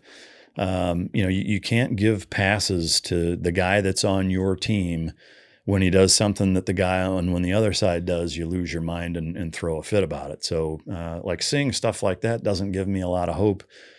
Back to your question on the, finance and money and politics. I mean, one of the things that I talked about was using kind of the grand jury method of selecting politicians, because then there's no money in that, right? Is that, if you're sending out a census style survey to every region and says, hey, in this county, in this region, however, the districts are broken down, is that, let's say District A, everybody who's been a resident for 10 years, is up to date on their taxes, not a felon. There's a handful of kind of boxes that need to be checked that says, hey, like this guy is on paper at least mostly or largely trustworthy. Who do you think should be your congressman? And then whoever gets voted into that wins, and just like with jury duty, like you have to submit it. I think that's a good way to start. Now, that's of course not going to work for president, but to me, the if you want to call it the beauty, I think the important aspect of doing it that way with the House of Representatives, Congress, congressmen and women in particular, is that is the primary check and balance or gatekeeper of the entire three branches of government in terms of policy decision making, funding, legislation being passed, veto power, raising and lowering debt ceilings. I mean, there are so many things that have to go through that branch of government that if you have people who, in most cases, don't even want to be there, but enough people in their district say, this is the guy I want representing us, again, then he doesn't owe anybody anything. It's not something he sought out to do. And when he's in that position, his moral, his character, the way he conducts himself, his reputation amongst his community is at the highest level of anybody in that community. Like, what better person to represent that community than somebody like that? And so if you don't have people who, want to do it in the first place, and then once they get in there 3 weeks later, their only objective is to now stay in power and get reelected. And to me, like, you're never going to have an honest system when that's the reality of 97% of all congressmen and women that get elected. Yeah. So I'm not saying it's a perfect fix, but I think, shy of a full-blown fucking revolution, which I don't want. Right. I think that's a good way to start, and by that, then you can, term limits aren't nearly the problem that they are now. I think you could make it a single source, from a funding standpoint. Any type of foreign aid is a standalone bill, right? And it has to be voted on and approved one at a time. And I don't, to me, it's like, well, that's too big of a pain in the ass. You have to wrap it into all these other bills. No, it's your fucking job. And if you're going to give our money away from a taxpayer standpoint to other countries, you should have to answer for that. You should have to be able to be called to the carpet and stand in front of the people who nominated you to be in that position and answer why you gave $40 billion to Ukraine this quarter. Yes. I think that, to pick one thing to focus on that's going to give you the most bang for your buck, that I think, while not easy or without its hurdles, the most doable from in terms of actually implementing it into our government process, to me, that seems like the most doable, because then that can keep the Senate, the executive branch, and in some cases even the judicial branch, if they have to be nominated through that. But to me, the accountability piece just isn't there, and I don't know of another way to implement it without doing something as drastic as something like that. Yeah, and I love that idea too. But you're also raising the point. It's like you have to call things both ways. And there were obviously a lot of things in the last administration to be incredibly disappointed in, whether it was censorship of things or taking powers that the government's not supposed to take or prosecuting political enemies. I think when you start to do those same things out of spite, in this case now the opposite side got in, you're giving them exactly what they want, the people you hated, because now they have the narrative to be like, look at this. And, they can go do protests like the No Kings protest or whatever, which, protests seem to be very cringe in the modern age, but like they can point to a couple things. And even if they're taking some of it out of context, it's like, there's enough things that they can say, hey, see, we told you they were going to do this, this, and that. And they did. Yeah. I mean, to me, the No Kings thing, to me seems a little silly in that, the fact that it can take place I think kind of disproves the tyranny That's approach. the funny part. Yeah. But I mean, that is what it is. But, to me, the precedents being set that we're talking about in terms of, going after political opponents with, if you want to call it, lawfare, I think is the term I've heard used. I agree. I mean, you did see that, in the Biden administration on a number of cases, and then now you're seeing some of those same examples. And the bitch of it is, on the left, it's the "see, we told you so." On the right, it's, well, they did it. Right. It's like, that doesn't just set a precedence by doing the thing that you were bitching about 4 years ago. It solidifies it, and now that becomes the norm. And so now you can probably just expect that every new administration is going to go after the previous one. And that is a horrible place for our society to be in. I don't understand the unforced errors. It's one thing to make mistakes. It's another thing, to do dumb shit that you just end up tripping over your own dick on and making the problem worse. And I do see a number of examples of that happening. I mean, it's frustrating. There's no two ways about it. It's a strange place to be, because on the one hand, you want to be able to say things where it's where it's actually relevant and true, of like, no one's above the law. But as much as you want to stick it to someone or get an individual that you think is doing things that are wrong, I think the bigger question here is, how do we keep not the system in place? The system has a lot of problems, but how do we keep like American principles in place? And I don't want to be on in a tough slippery slope here, but once in a while that does mean that maybe someone who probably should get some justice doesn't, because it's better for the whole. It's not to say like, oh, they're bigger than the system themselves and they prove the point that you can do it. No, it's more like, let's not suddenly have something like what you said, setting in every administration lawfare precedent where people, including people who, whether you like them or not, probably shouldn't be prosecuted, are getting prosecuted. Yeah, I think, a fairly recent and clear-cut example of that is that Letitia James. I think that's a good example of what she did. I think is very clearly wrong. Now, to go after her for something like mortgage fraud after the fact in that way, I think is, I'm not going to say it's as wrong or not. It doesn't even matter. Like, I also think that it's just dumb, because it does solidify that precedence. To me, I could understand saying, hey, if you run on a campaign where you're saying, I'm going to go after the president, and then you do, and there's trumped up charges, and whether you think they're trumped up or not, or whatever, to me, it's pretty obvious there was a very clear-cut political angle to what she did when she was in office. But there's also just as clearly identified political angle of going after her now the way that's being done. I don't like the lady. I think she's a terrible example for that position of authority, and should be disbarred from that. But to me, that would solve it. It's like, hey, what you did was wrong, so you can't do that anymore. Not, okay, let's use the law against her and try to put her in prison over it. And I think the most frustrating part for me is that, it seems so incredibly childish what you see within the entire House of Representatives. I mean, really all three judicial branch, or all three executive, Jesus, I'm going to fuck it up twice. All three branches of government.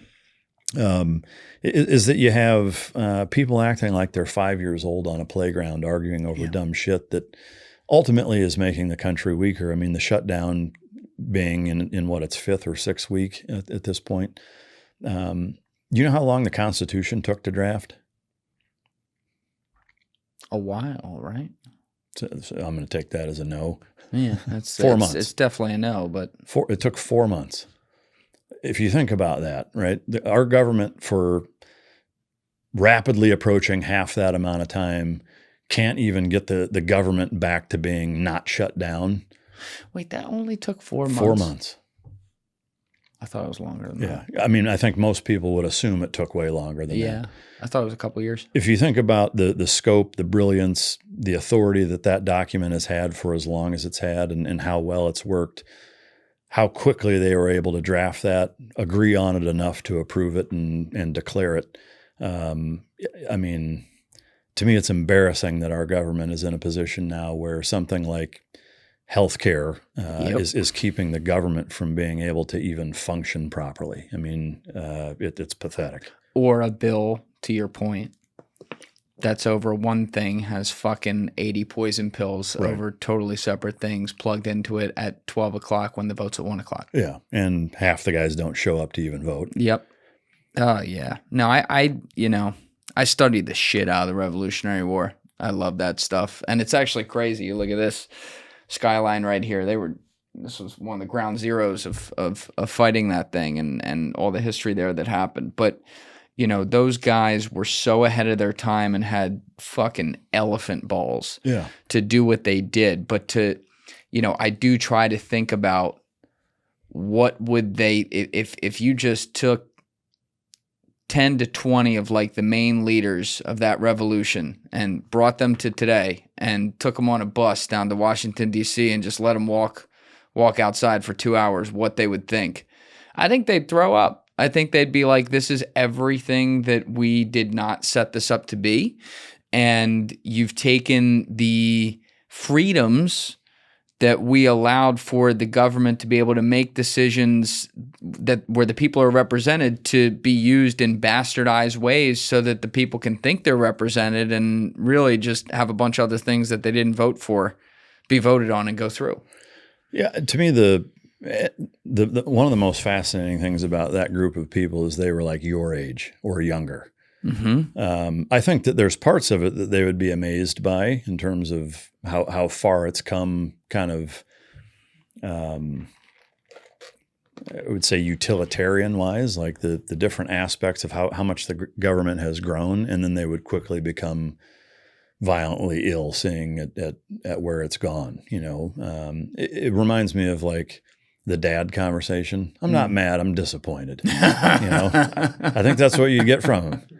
That's probably what Ben Franklin would say. I think so. Yeah. I mean, to me, the most important thing about that group of people, at least, looking back at them, obviously none of us know any of them, but the results speak for themselves, is that, it wasn't any less messy then. Like they argued, disagreed, fought, insulted each other just as much as takes place today.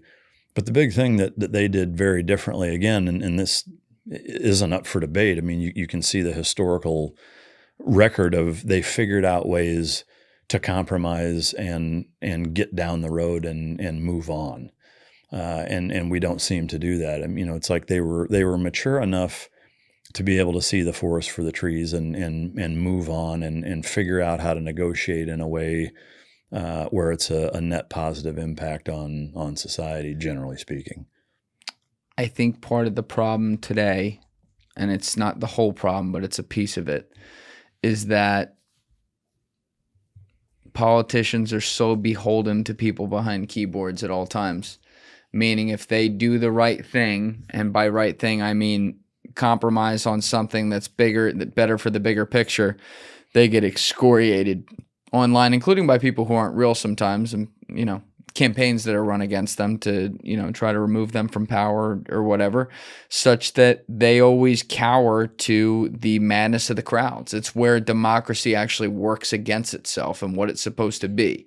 And that's one thing. I'm not saying those guys back then didn't have to deal with that, but they didn't deal with it anywhere near the scale or instantaneous scale that we deal with it today. No, and especially from a foreign influence standpoint. If you think about even just 30 years ago, for any state actor to actively engage in and influence any policy in the United States was incredibly difficult from a propaganda standpoint, right? Because at that time, let's say 1990 or even 2000, really, for any other country to express an opinion, to influence a generation, you had to either be on the news, in some sort of publication, whether it's a book, a magazine, a newspaper, et cetera, or on the radio.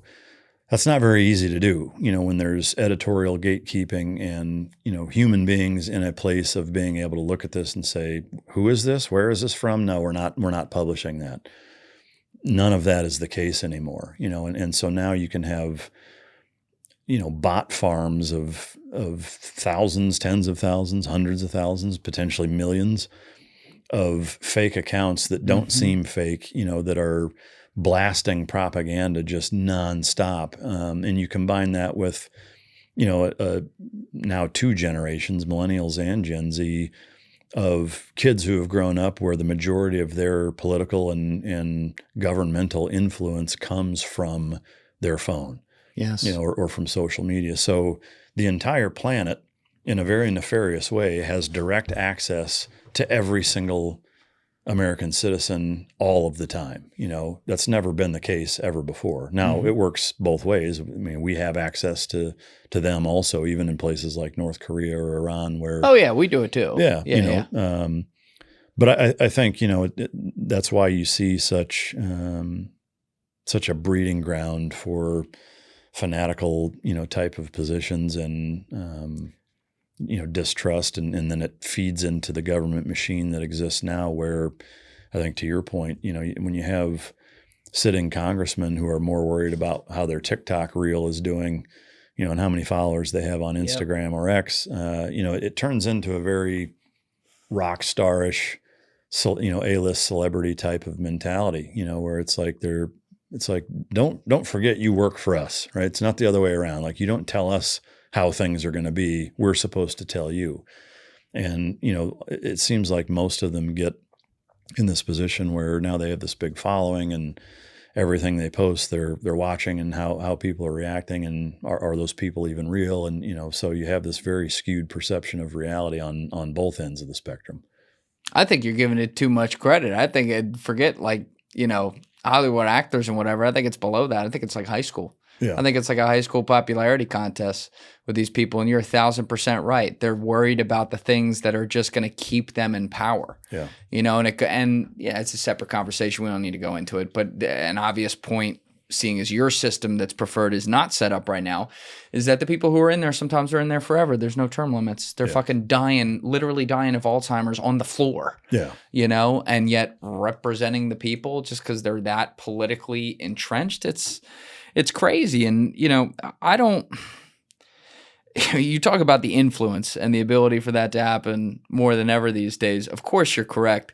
I don't think there's a funnier or really sadder example, though, of when you talk to people who are either very pro-Israel or very anti-Israel, who both will tell you to your face that their side doesn't have an aspect of that. Yeah. I'm like, are you kidding me? Every one of you has fucking 11,000 likes 1 minute into a tweet. Yeah. I know that's not real. I know that both sides of these issues are propagandizing. I'm not making a commentary on who's right and who's wrong here. I'm just saying in general. Yeah. That's the world we're living in. Click, click, money, money, view, view. Yeah. And it's sad. Well, yeah, and it's compounded by, the joke you made about my lion rescuing the deer, is that how much of that is even real? Because I've had, I'm sure you have too, I've had very pro-Israel folks on the show and very pro-Palestinian folks on the show. And when there's this just incessant, this is a fact, this is a fact, this is a fact, this is a fact. It's like, wait a minute, can we try to real-time fact check some of this stuff, and it's like, it gets to the point where it's like, I don't know who to believe. So many of the things that are being said, have been proven to be false. Mm-hmm. And there's examples on both sides of that. And so very quickly, it's like, I'm not sure that I believe anything. Like, I don't know what to believe. And now, like, I can't even believe my own eyes or ears, because technology has gotten to the point where it makes it impossible to discern whether something is actually real or not.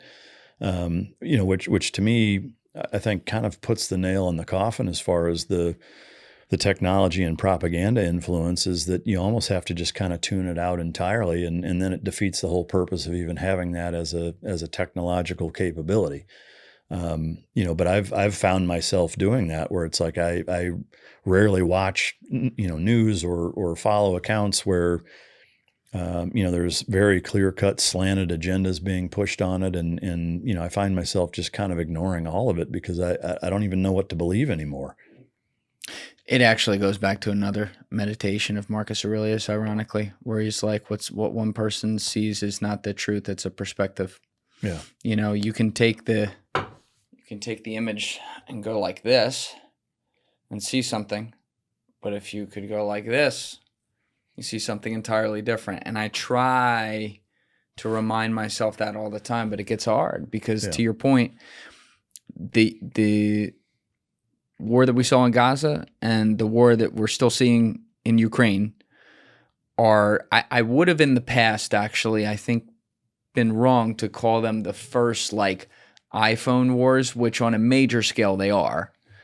The better way to put it though, unfortunately, is they're the first wars of a distortion of reality, because you do have an aspect of misinfo videos that include AI or straight up acting and propaganda. And that goes for every side on both of these issues, on both of those wars. And it makes it really fucking depressing, because I do my best here, just like you do, to have the different sides represented, and everyone makes their case and let everyone else out there decide it for themselves. Once in a while, my opinions come in as well. But like, people want these answers to be perfectly black or white, and they're just not. Yeah. You can sit here. I would actually argue in both of those wars, you look at the leadership on both sides who are different, right? There's not really a lot of good right now. There are not a lot of good men in those positions. I would argue probably none. And so you may have a situation like, oh, you don't like that Russia attacked Ukraine. I agree with you. There may also be some diplomatic decisions that were made on the buildup to that weren't right, that also forced a little bit of that. Say what you want about Putin. I certainly don't like him.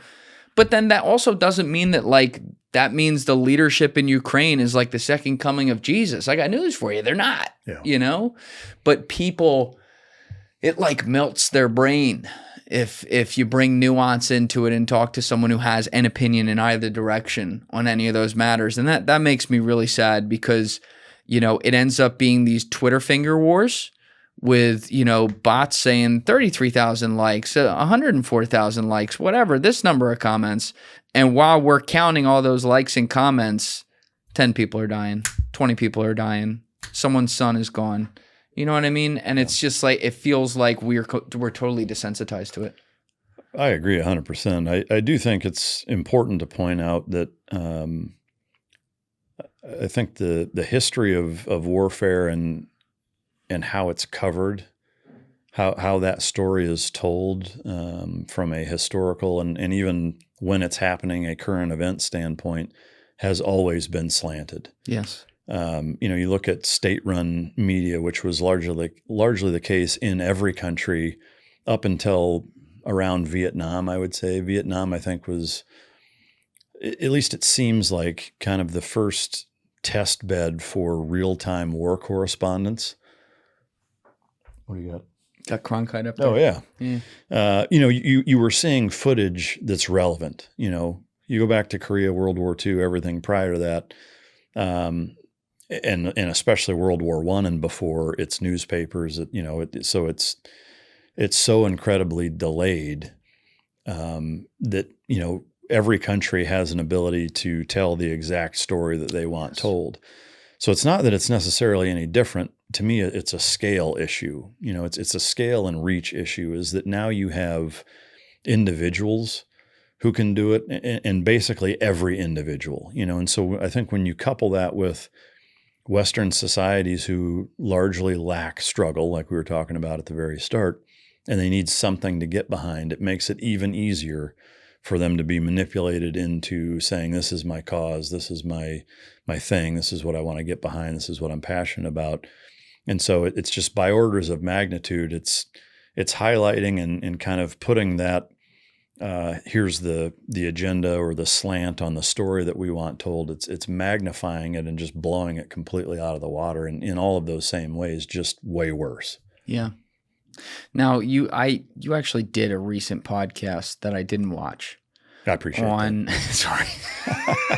Part of it was thanks for the support. Part of it was because I knew you were coming on, and I kind of wanted to see like where you were at with things. But it was a few weeks ago. You put one out with, I believe, an ex-Special Forces guy talking about the Israel-Palestine thing, and this was an issue where he had been pro-Israel and now he's pro-Palestine, and so you were getting, I think it was like 4 hours long too, so you were really getting that perspective on it. But now that we do have this, tentative, I'll call it, peace deal, where, it's not the continuing barrage, at least at the moment, how do you view this thing? Do you have any hope, not even necessarily for like sustained peace and a two-state solution in the Middle East, but for like some form of, I even dare to say this, like normalcy? Yeah. I mean, the short answer is I don't fucking know.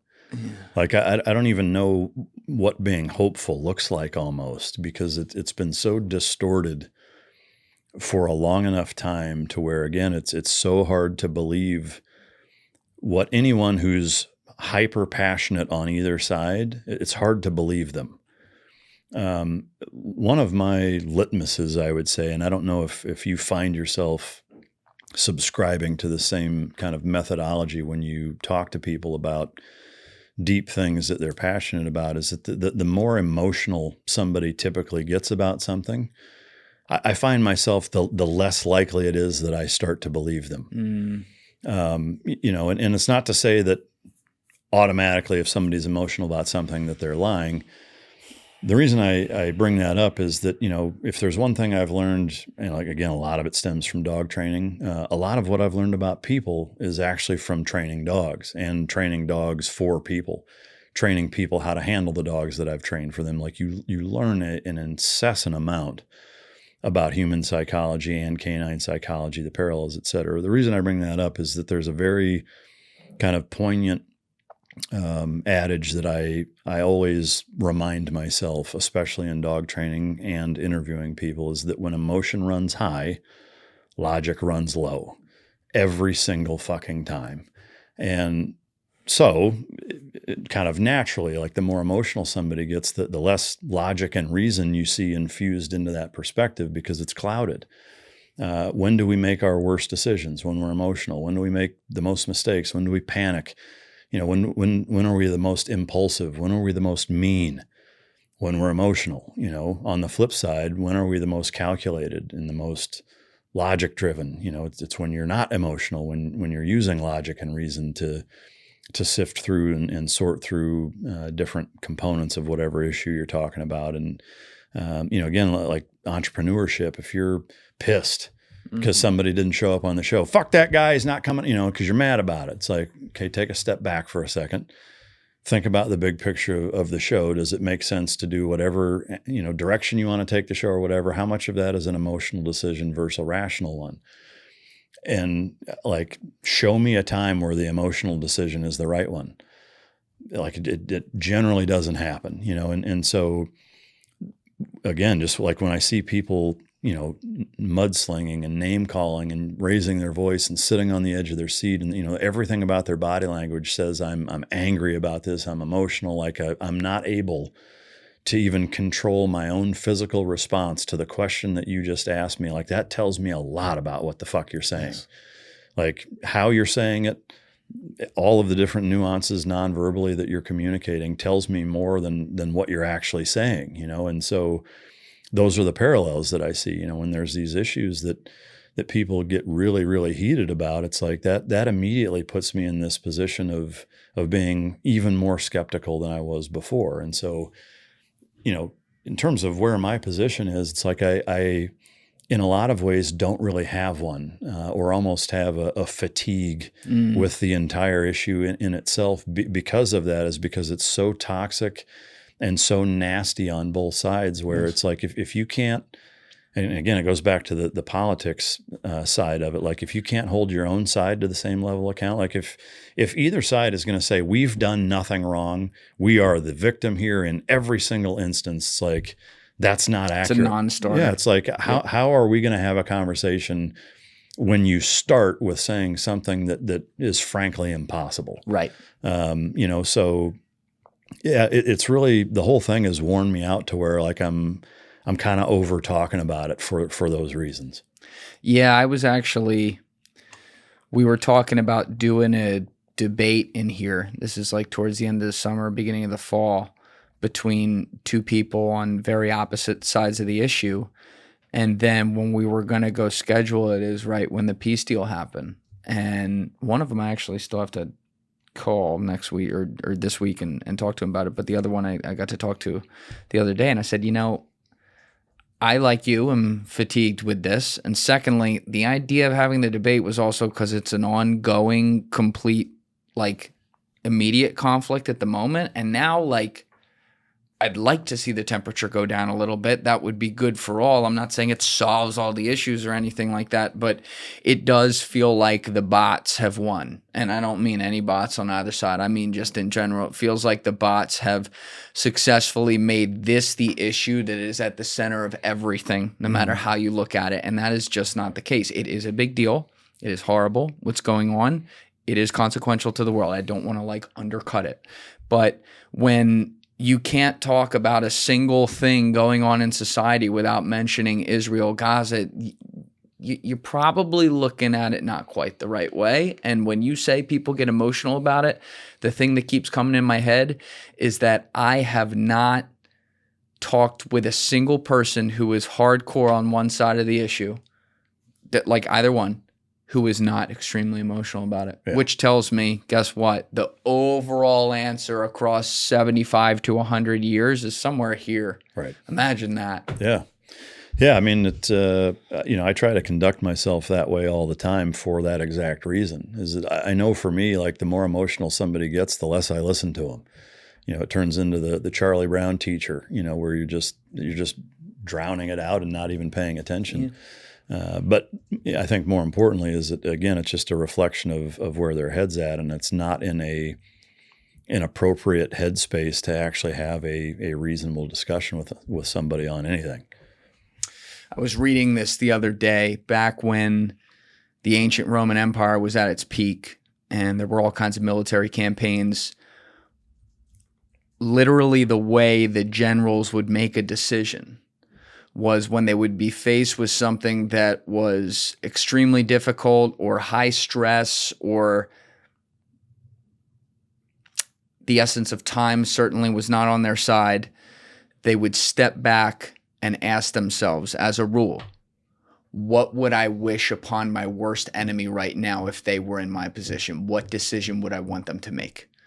And it was why they were able to be so successful for so long, because they implemented this rule in that it would literally take the emotion out of the situation, because the answer was always something that was highly emotional, reactionary, and anger driven rather than tactical and strategic driven. And that is something we could all take a lesson from in society today. Yeah. And again, you can see that in all walks of life, even things that are not nearly as serious, whether it's playing a game, business, relationships, what have you, personal relationships, that, when you're upset with somebody, is that the time to talk about serious life-changing decisions? No, it's not, because you're going to say things you either don't mean or that are overblown. You're going to make irrational decisions that are based on emotion and not logic. And I think it's a mistake. And to me, the way somebody acts when they're angry with somebody also tells you a lot. I think, again, just as much in personal relationships, not to turn this into a Dr. Phil episode, but, one thing kind of in that same vein that I remember hearing that I really liked is listen to people when they tell you things when they're mad. Because it's something they've been wanting to tell you for a long time. It's been something they've been thinking about and wanted to tell you for a long time. And so to me, there's an element in that, and that, it's like the people, when they're discussing these things, are having those moments of lashing out and being mean about things and overblowing things. But I love that Roman Empire aspect of strategy, looking at it that way, which I think sounds like it in a large way goes in line with Sun Tzu and knowing your enemy in that same way, but maybe in a roundabout way. But Like to me, the dumbest part about all of this is that these are lessons that we as human beings have known for millennia. And we still fuck them up, you know. Well, we forgot about de Blasio 4 years ago. You think we're going to forget about a fucking lesson from 2000? Yeah, probably. You know what I mean? Yeah. Sadly. You know, what that rule does, though, that what the Roman generals would do is it made them look at themselves from outside their body as if they were watching themselves in their own documentary. Yeah. You know, if it's a hard thing to think about. So sometimes I do try to think about that. I remember Joe Rogan used to talk about that all the time, where he's like, imagine every day there's a movie being filmed of you and what you're doing is being captured. How would you act and what would you do? It's one thing to think that concept and be like, oh, of course. It's another thing then to live throughout the day, especially when you're alone, and actually like put that visual into place and not do these things and maybe not sit here and scroll on your phone for 15 minutes and wonder what that would look like. But when you are in a group of people like that in a high stress situation and you can do a literal exercise that forces you to do that, it's amazing. Yeah. That good decisions often get made. And by amazing, I mean not amazing at all. Boring, calculated, not exciting. I mean, that's a brilliant way to look at it, you know. If there's one way to kind of keyhole or force yourself to do the right thing when nobody's looking is view it that way. Yeah. You know, imagine everybody can see what you're doing right now. Are you still going to do that thing? Yep. If the answer is no, then there's a reason for that, you know, which I love. Is that coin providing some solace, some comfort for you Absolutely. right now? It's kind of hot. I'm one of these people like you put something in my hand, I'm going to use it as a prop. Fidget spinner. Oh yeah, it's just how I am. Like yesterday, we had this guy Gus Gonzalez in here. He's a cave diver around the world, does crazy shit, and he gave me like this cave line at the beginning, and I realized the whole time I was like going like this and that. So if it's not this or something else, I don't know. It like helps me think. So. Yeah. The coin's giving me a little inspo today because I got a fellow Marcus Aurelius fan in here. I actually think the if it's don't say it. If it's not right, don't do it. I think that's Epictetus. Actually, I don't know if damn it, you can look that up. But did we get that wrong?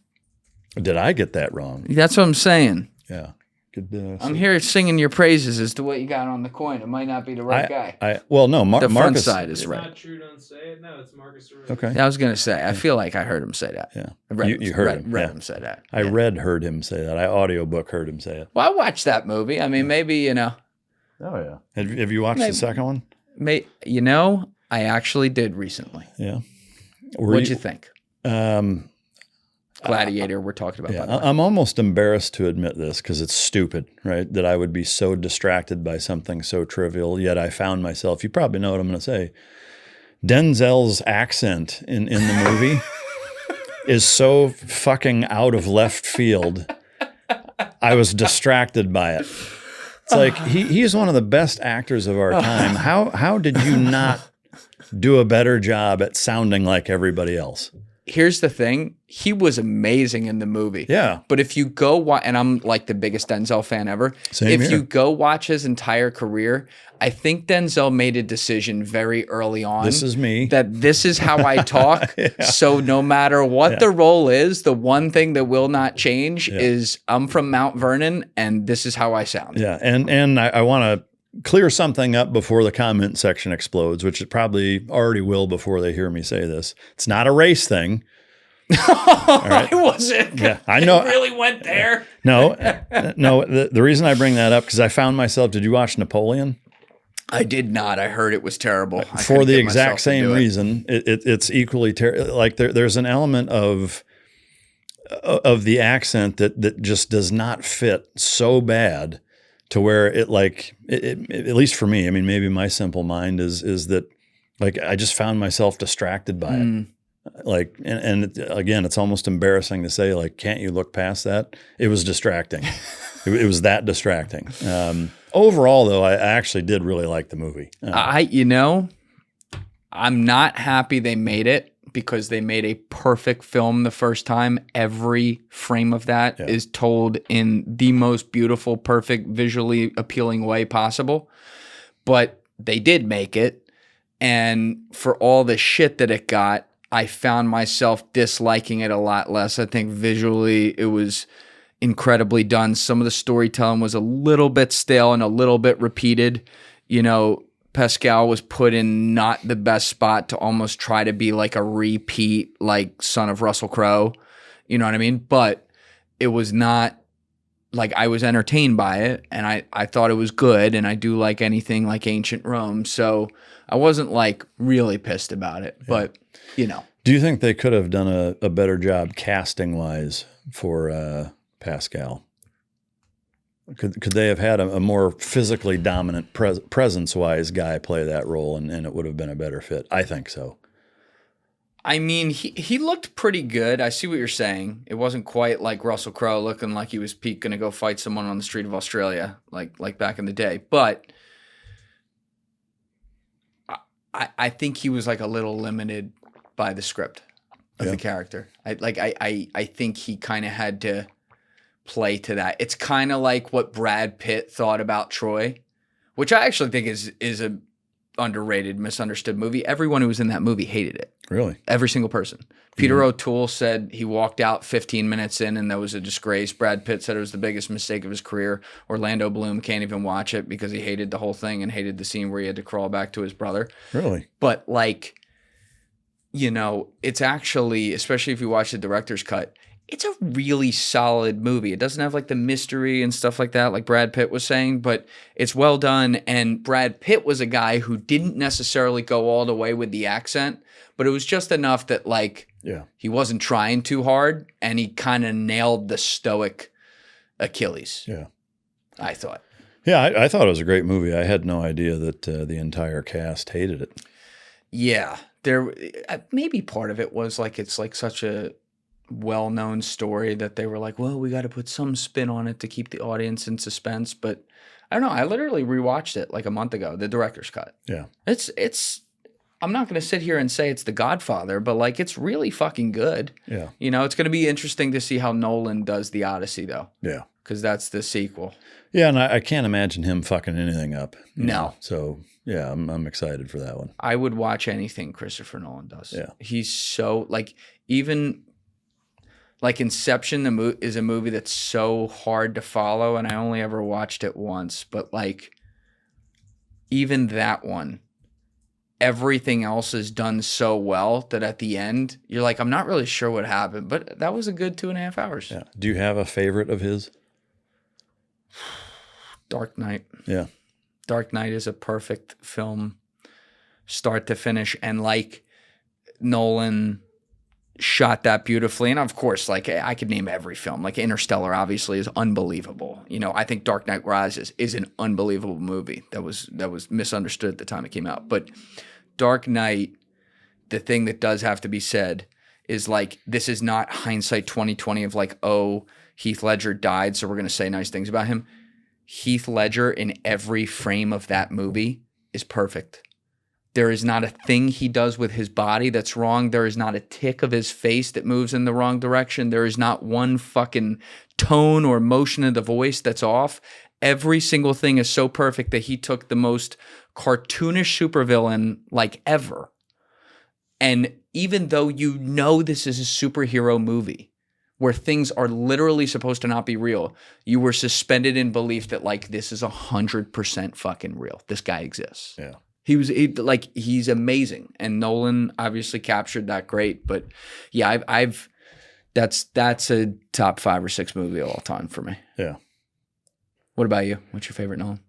Interstellar all day long. I mean, that's my favorite movie of all time. So, like hands down, it's absolutely my favorite. You know, so good. Yeah, it's amazing. I mean, just everything about it. I love movies like that. Also, I'm not really a sci-fi guy, generally speaking. But that movie like has enough, I could see that happening in it to where it doesn't feel like it's not real, you know? And yeah, just the story. And to me, there's a special part of it where the relationship between Matthew McConaughey, I can't remember his, is it Cooper? Yeah. It's my favorite movie of all time, clearly. Between him and his daughter that just really resonates with me, you know, being a father of 2 of them. There's that part of the story for me, I think is what seals the deal for it, I think. What's the line? Love is the one thing that doesn't bend to time and space. Allegedly. Yeah. I think, but to your point, like you say, sci-fi, there's, they had Kip Thorne, the legendary physicist, work on that film. And there are a lot of physicists, they're never going to say it's perfect, but that have talked about it and said like, hey, that actually, there's a lot that they got right there. And the way that it was portrayed. And then later, I think when we got the first imagery of a real black hole, probably like 5 years after the movie came out or something like that, people were like, holy shit, Nolan kind of nailed it. Yeah.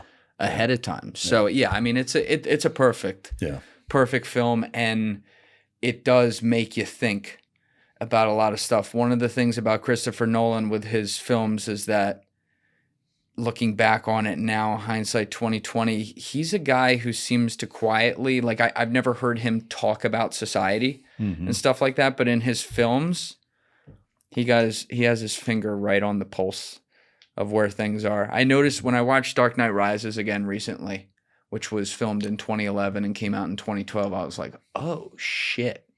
Like there's a lot about, it's a superhero movie, has some crazy plots, but like there's a lot about society, like elites versus everyone, the pain that comes after chaos that I'm looking at today and I'm going, ooh. Yeah. He knew what was going on. Interstellar is another one that has some themes about, us being able to be on this planet that as the years go by, you're like, yeah, maybe that's not outside the realm of possibility. Yeah.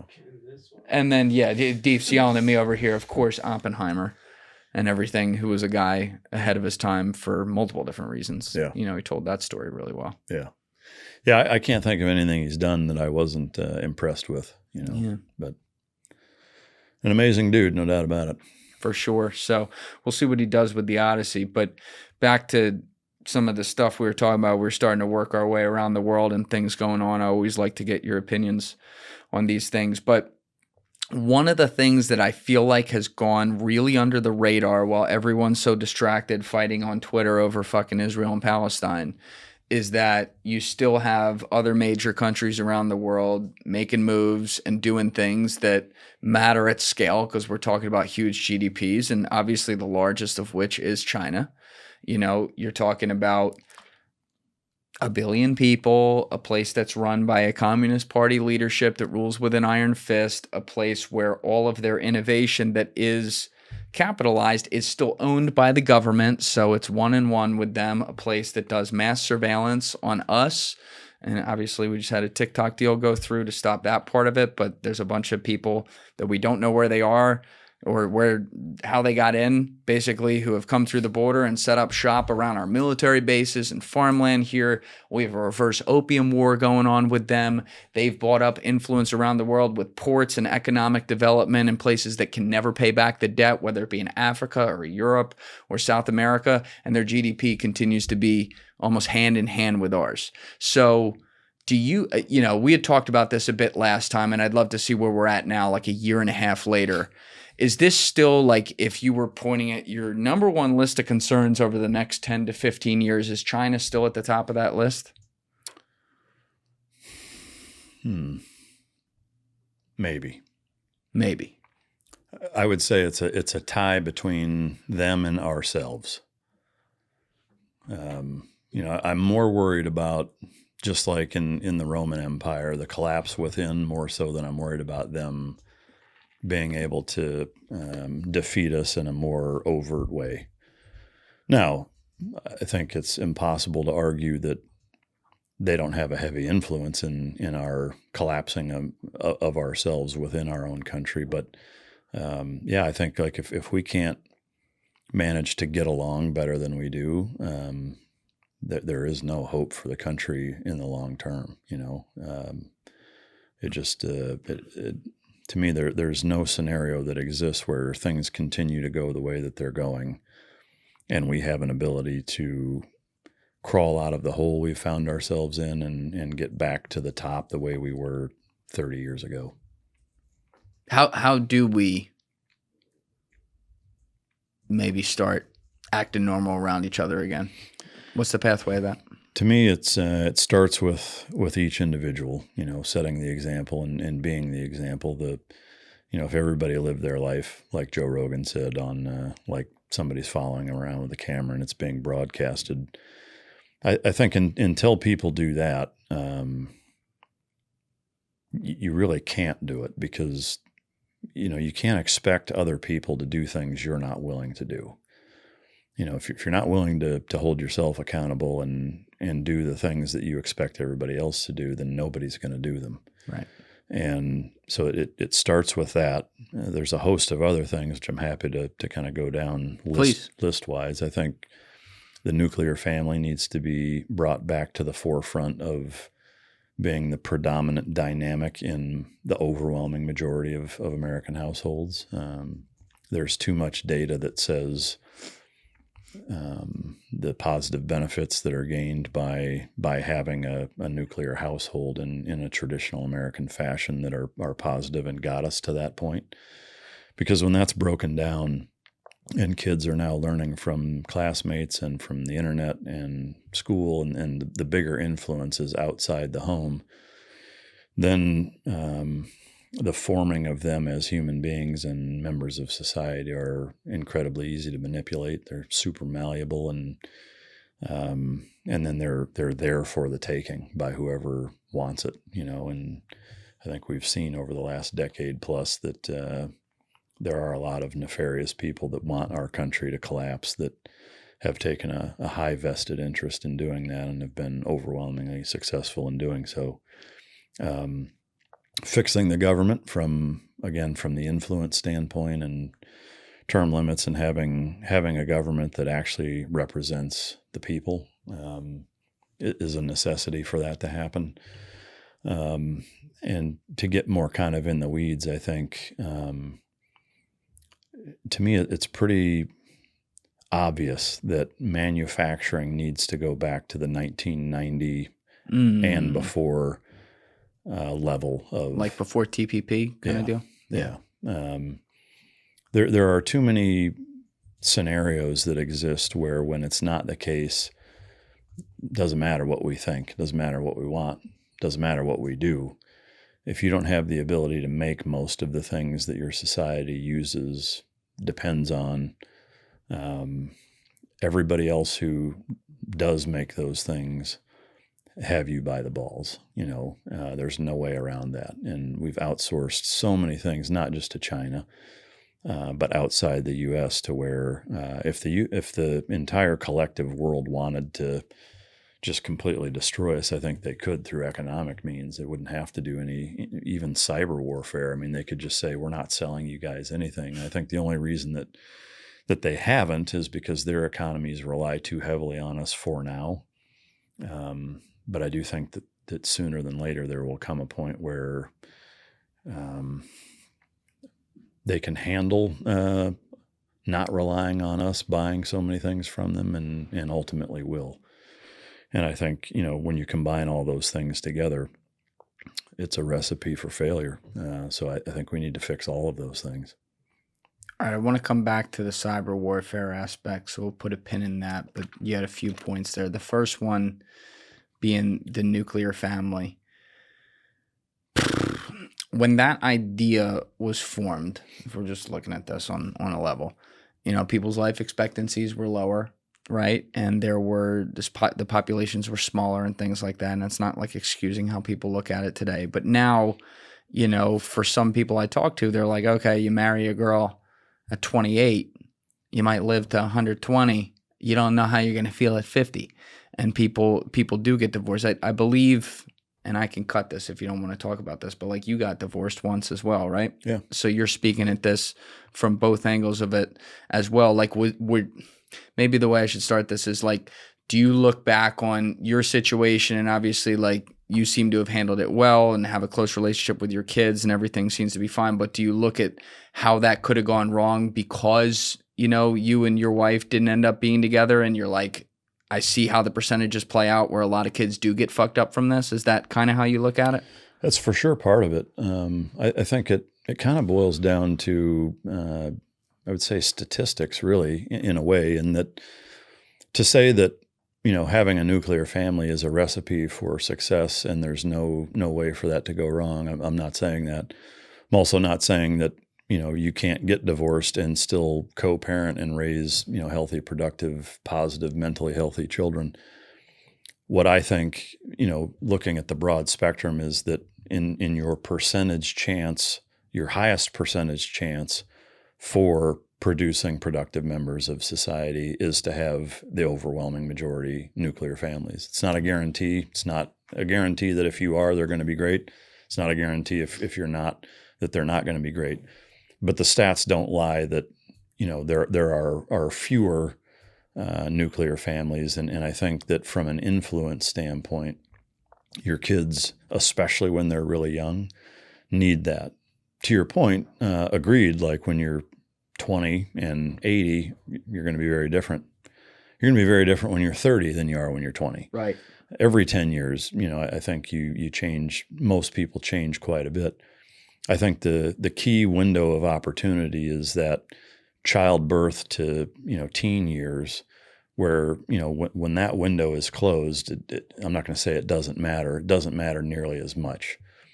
So kids coming from, when, especially in that first 5 or 6 years before they go to school, and now they're spending more time with other people than they are their actual immediate family, that window in particular is crucial. And I think to pinpoint a mechanism that says, hey, statistically, when there are more families that are having kids, and when those kids are in their formidable years, their family is together, that's going to set us up for success more than the opposite of that. Yeah, and I think you're also pointing out, it's more, when you say nuclear family, it's more than just like, oh, are your parents together and whatever. It's like, what are they doing too? Right. What kind of example are they setting? For sure. When you're at the dinner table, if you are even at the dinner table together, is everyone like this, or are people actually talking? Are there principals in the household? How do they parent? What's the relationship between parent and child?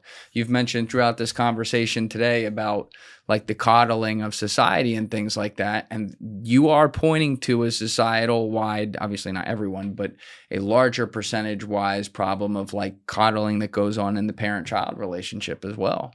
For sure. And again, I'll credit my parents in, to me, setting a really, really good example of how to kind of walk that fine line of supportive but not coddling. Right. They were hard when they needed to be hard. They were nurturing when they needed to be nurturing, supportive when they needed to be, and at the end of the day, like, we all always knew that they loved us and supported us, and they set a really good example. Do you have to be married for that to happen? No, and maybe the better term is not necessarily a nuclear family, or redefining the dynamic is having two involved parents that are playing those specific roles in their children's lives for the entirety of their childhood. Do you have to be married for that to happen? No. Does it make it easier? Absolutely it does. Are there fucked up families where their parents are still together? Yes. Are there great families where their parents never even got married? Also yes. But again, to paint it with kind of a broad stroke, and again, maybe the nuance or the important thing to highlight is that when kids are growing up, they have the masculine and feminine roles in their lives in an appropriate way, where they're setting the tone in both of those arenas, and they're contrasting and contributing to each other kind of the way nature, I think, intended. Yeah, I agree completely. And you're talking about, again, like the percentage play on society, which is then what you see play out overall. And you're 100% right. So I hope that in this era, as a part of like turning some things around, that is something people focus on more, because I think when you look at the last 20 years with all the wars, the economic downturn, the broken homes as a result of that, the lack of hope, that's how you have young kids turn to like hardcore wokeism or stuff like that. And now, if there's a positive right now, I think there's been a little bit of a reset on that, where people are like, all right, wait a minute, what the fuck were we talking about here? And hopefully one of the downstream effects is that some of these like actual civilizational wide values, like a nuclear family, actually take precedent again. Yeah. And I want to, I guess, highlight one other aspect is that, within the kind of the realm of that nuclear family, when you have, kids that are growing up and they're influenced by, two parents that, are again setting that example. A typical argument you hear, and you kind of brought this up early on in the discussion, was the lack of opportunity. I'd say one of the first counter arguments you'll hear to what I just said is, dude, you can't live nowadays, right, where both parents aren't working. Again, there's comparisons that people will make to the way things are now, the way, compared to the way things were, let's say in the 1950s, where it was kind of peak nuclear family in this country from an American culture standpoint. I do think it's also important to look at the standard of living. Look at the standard of living of people in the 1950s, and it's like a lot of families, most families, the husband went to work, the wife stayed home with the kids. They also didn't have 5 TVs and 4 cars and a 4,500 square foot house and an expectation to DoorDash 90% of their food, to Amazon and to Netflix. There's a lot of things that we take for granted and assume that from a standard of living standpoint are the necessities that absolutely are not. That back then they had none of those things, and so, when kids grow up, again, being spoiled and coddled and given everything, and now they enter, they're 20 years old living on their own, and they still expect to drive a $70,000 car and live in a nice house and have the latest smartphone and be able to, stream whatever they want and have the latest laptop and have their own vehicle, all of these things. It's like, well, yeah, you can't live the way your parents had lifestyle wise while you were growing up the second you enter the real world. Yeah. If you have that as an expectation, no, that's never going to exist. That didn't exist back then, in terms of as soon as you left the house that you're now living to the same standard of living that your parents did. So I do think, a little bit of reframing the perspective on what's necessity versus not is also a crucial part of that argument. Even entertaining the possibility of having, the predominant dynamic in American households be the nuclear family. For sure. Yeah, there's a lot there to unpack. First off, the point about, the commonality being both parents having full-time jobs now to be able to get by is something we got to work on in society as well. And, for my future wife, whoever she's going to be, I want her to do what she wants to do. God bless her. Right? Yeah, I know. That poor woman. They call that a life sentence. But, I'm going to want her to do what she wants to do. If she wants to have a career, I want her to be able to do that. But I also want to have a bunch of kids, and I'm going to have to get someone on board who wants that too.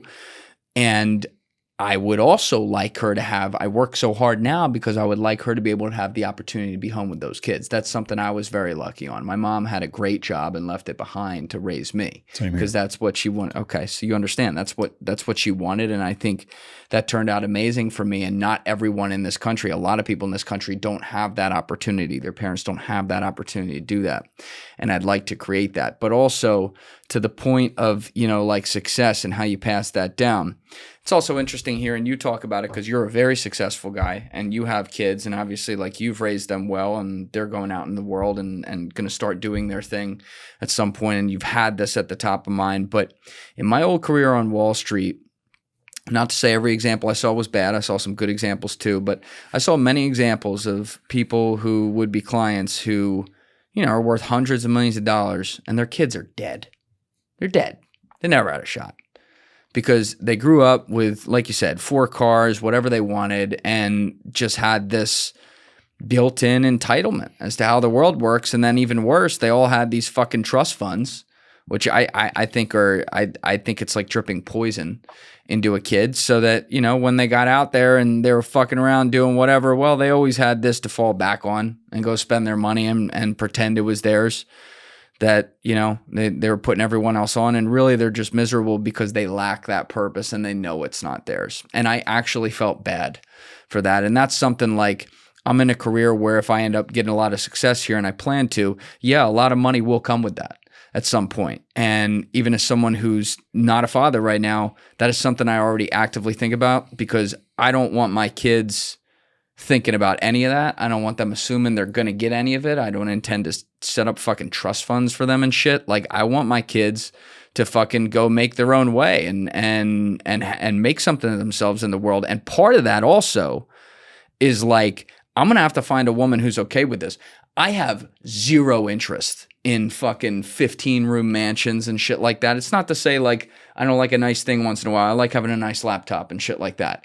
But like, I'm not going to sit here and go spend on this, and that. And I damn well don't want my kids having that expectation around them, because I think what they see is what they expect in the world. And if you're growing up, you know, in fucking silk pajamas in some mansion with a maid, it's like, well, how can you ever expect that person to go out and do something? You even used the example earlier of like Rocky IV, where he had to put himself back in the cold, you know, to be able to do it. There's the old Hagler quote, prize fighter, where he's like, it's really hard to get up and train for a fight when you're at 4 a.m. when you're sleeping in silk pajamas. Yeah. That is something I think you have to think about, especially if you're like coming into success, about how you're going to instill the right values in their kids so they can, you know, actually selfishly for them, go make their own way, you know? Yeah. I mean, to me, the answer is really simple. It's not easy. You know, most parents, especially if they didn't come from a lot, now find themselves successful. They've got young families. You hear this a lot. I want for my kids what I didn't have. That's a dangerous proposition most of the time. It's not to say that you want, you know, the same level of struggle, especially, you know, some super successful people came from just god-awful childhoods. It's not to say that you want to put that on them. To me, the simple answer, and not easy one, is that you use the same level of meticulous intentionality and strategic planning that you did to get to where you are professionally with raising your children in a way where they're not going to turn into that entitled asshole. It's not an easy thing to do. But what that means and what that looks like or translates to is thinking about things before they get them, saying, hey, you can have this, but not that. You're going to have to work for this. If you break it or lose it, you don't get another one. You know, and you're constantly navigating those decisions, having to evolve your perspective as they get older, and you're going to fuck up. I mean, realize like you're going to make some of the wrong decisions. The key is identify when you made the wrong decision and do your damnedest not to make that mistake again. But you have to put the same level of effort into ensuring that doesn't happen as you did making sure and ensuring that it did happen for you. And to me, that's the way you get around it or you navigate it. It's a great way to put it. I think it's also one of those things like you have to do it and experience it to kind of figure out what it is. There's parts I can mentally prepare myself, but like I'm not going to know till I'm in it. Yeah, and you'll get thrown curveballs, you know, because that's where emotion comes in. You know, as a father, especially, you have daughters who bat their eyelashes and know how to pull your strings and what have you. You know, it can be tough sometimes to dish out a little bit of tough love and lesson learning. You know, right. You need to go slap your guy around again. We're doing all right. Let's take a quick break. We're gonna let them drill for a minute. We'll be right back.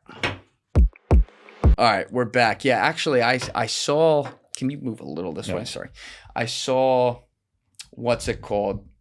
Chris Cuomo in action doing that behind the scenes when I was over visiting my friend Nishan at News Nation, and that skill of like, oh, you come back from a commercial break and you go, oh, so, and you just rattle off like. It's a skill. It's that's what I'm saying. Like he would be talking like with a producer, not about the show, like shooting the shit on something. And then suddenly they wouldn't even do a countdown. It would just be like a silent 3, 2, 1 and be like, yeah, no, totally. Hi, welcome back to News Nation. I'm Chris Quan. I was like, and he would just go into this whole thing and he's not reading anything. I was like, wow, a lot of repetition in that. Yeah, well, to me, there's a same level of skill with actors being able to do that. You know, like they'll be doing some really depressing or heavy emotional scene, and it's like it wraps, and then they finish telling some stupid like joke to you know 5 of the cast members or whatever, and you know they're all laughing or whatever, and then it's like, all right, do it again, and then they just whoosh, you know, and they're right back into it's like, I mean, especially in that lane, I think it's almost like psychotic, you know, like sociopathic that you can be that convincing to that disparity on polar opposite sides of the emotional spectrum and just fucking turn on a dime like that. Like there's almost like, man, what's wrong with you to be able to do that? Yeah. You know? Yeah. I've heard both ends of that spectrum. There's that where you have, I can't think of examples right now, but there are a lot of actors who are just like that and able to do that. And then there's the polar other end, which is also like a form of like psychotic nature where you have like Daniel Day-Lewis, who does not get out of character for like 6 months in a character. Well, I heard that, going back to Dark Knight, that Heath Ledger, that was a struggle of his, is that he was like so into that character that he was like troubled by it, you know. It killed him. Yeah. It killed him. Jack Nicholson warned him before he went to go do the role that like he knew Heath's process. Heath was a method actor the whole bit, and he's like, that is a really dark character. I know this is like superhero and everything, but it's a total sociopathic individual who's larger than life in all the wrong ways, and you got to be careful with that. And, you know, he kept the famous diary where he basically locked himself in his room for weeks, months, and became this person. And obviously, like, you know, it was hard for him to turn that off. And I think that, you know, it was hard for him. He would sleep like an hour a night, so then he had sleeping problems, and that led to him. Yeah. You know, it's always sad to see that happening. Yeah. But one of the things I wanted to talk about with you, Mike, is something that happened a few days after you and I sat down in Texas, which was the whole Charlie Kirk assassination, which was shocking on every level for a litany of reasons. But we've been hitting the themes a lot today. You've been bringing them up about trends in society that aren't good, of us turning on ourselves. And to me, when you see any political commentator, regardless of what their beliefs are or anything like that, especially someone like Charlie, who, like him or not, went onto college campuses and had an open dialogue with people, which I can appreciate very much. You know, when you see people like that gunned down, doesn't even matter how brutal it was, and this was in particularly brutal. Like when you're attacked for political beliefs and exercising your First Amendment right in this country, I think the precedent of something like that is actually even way worse than the lawfare stuff we were talking about. What are your thoughts there? I agree 100%. You know, for me, the thing that I found myself thinking about as the days and even, you know, a couple of weeks after that transpired was, number one, is that it rattled me more than I expected it to. Not to say that if you had told me before it happened that how would you feel if that happened? Oh, that would suck. I was not prepared for, I think, the emotional, I don't know that I'd necessarily say toll, in a way a toll, but maybe roller coaster that transpired after that happened. And I found myself trying to figure out why it was having such an impact on me. And what I came to the conclusion of is, and what bothered me the most about it was the reflection of our society that I saw in the fact that it happened, and more importantly, the response to it happening, where people are laughing and celebrating it and cheering that happened. And so in my same fashion, I kind of always Plinko game my emotions down to finding the root cause of, you know, okay, well, this is what I'm feeling. It's because of this. Well, okay, but why? Because of that, you know, and I find myself kind of funneling it down to trying to come up with like the most basic premise of where that emotion's coming from. And what I kept realizing is that, you know, because you've had a number of the same guests that I've had on that are combat veterans, and I would ask you, have there been stories where, you know, decorated combat veterans sitting in this chair have shared a story about operations that were successful, where they're taking enemy combatant lives and they were kind of laughing and celebrating the fact that they did that? Did you ever? I don't think I've ever encountered that. No. Were they celebrated? No. Never. I have.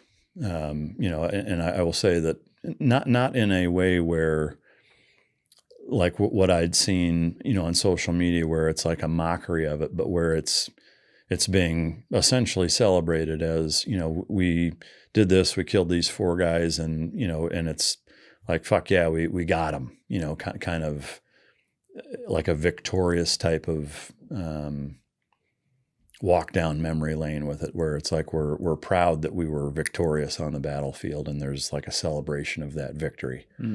The only time I've ever experienced that is when you're doing that with people who you consider your mortal enemy, or people who are also trying to take your life, where you're celebrating being the one to come out on top in that environment. So what I found is the most striking was that now there are pockets of our society who are acting in that same way, which tells me, again, Plinko gaming it down to the kind of the root cause, is that almost by deductive reasoning, what that tells me is that there are a subset of our population that views political opponents as mortal enemies. And to me, that was by far the most worrisome aspect of the whole thing, is that it made me realize as soon as you dehumanize people, there's really no lower form than that. And if we're at a point in our society where on both sides of the aisle, and in a lot of ways, we're considering our political opponents mortal enemies, where we're cheering someone's death because of the things that they say that we disagree with, the reflection of our society that has is catastrophic. And that's what made me worry the most about it.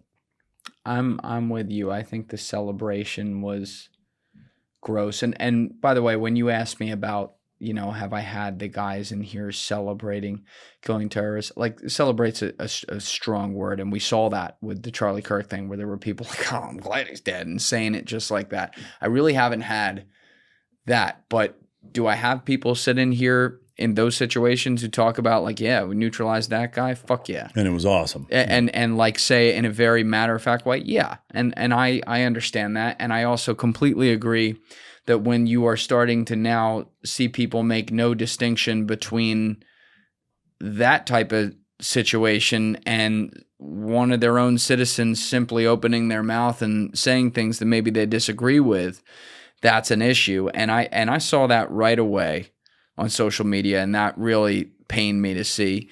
And then also, I did see that formulate an anger on the Charlie Kirk side, like those people, to where then you had people going on social media who would say something, and I'm paraphrasing here, for example, like, obviously no one should ever be killed. That's horrible. I'm very sad that happened for his family, but I'm not going to sit here and pretend that I agreed with any of his ideas. And then they would list off things they disagreed with. And you would have people on the right side, like, trying to call up their employers to say, he disagreed with Charlie Kirk, so fire him from his job. Like, two rights do not make a wrong, or two wrongs do not make a right here. You know what I mean? So we have to, people, even in a situation like that, which is highly charged and emotional, and people saw it, it was awful. I mean, as a combat veteran, like, you've seen stuff like that before. The average person is lucky enough to never have to see something like that. People fucking saw that from 4 different angles. So it is more charged, but I wish people could have been way more reasonable about it. And I wish, unfortunately, it is just the nature of it. He's a political commentator who was gunned down, but I wish we didn't have a situation where it was someone like that, because then it takes the political aspect of it and exacerbates it. And I understand this, actually, to a degree of 10 or 100. And that is what we've seen. And sometimes it feels like, I don't know, now we're 7 weeks, 8 weeks past it, whatever it is. It feels like a lifetime ago, which is crazy. And, I'm like, no disrespect to him at all, but I'm like sick of the back and forth on it. It's like, we need to have more constructive conversations here. I would like to see more people on the left and right make a priority out of going to debate themselves together civilly, especially on college campuses and stuff like that, and lead by example rather than fucking tweeting at each other and hating each other. But I also think we, the audience, all of us, we have incentivized the extreme people to say the things that rile us up based on our beliefs, and hit the like button on that or comment on it if we dislike it, which pushes all those people into the algorithm, and less the people who are like, hey, let's cool it, you know? Yeah, I think, again, I mean, not to always go back to social media being such a double-edged sword, but I think this is a classic example, because if you think about magnitude in terms of the impact, the emotional impact that Charlie being shot had, it seems reminiscent of JFK. It's kind of a similar heaviness, to it happening. I'd be curious. I don't know if there's a way to Google or Chat GPT. Was there, or did we see any celebratory media responses after JFK was assassinated? Yeah, we could Google it. I can't think of. My guess is no. Yeah. Because I think you'd have seen replays of them over the years.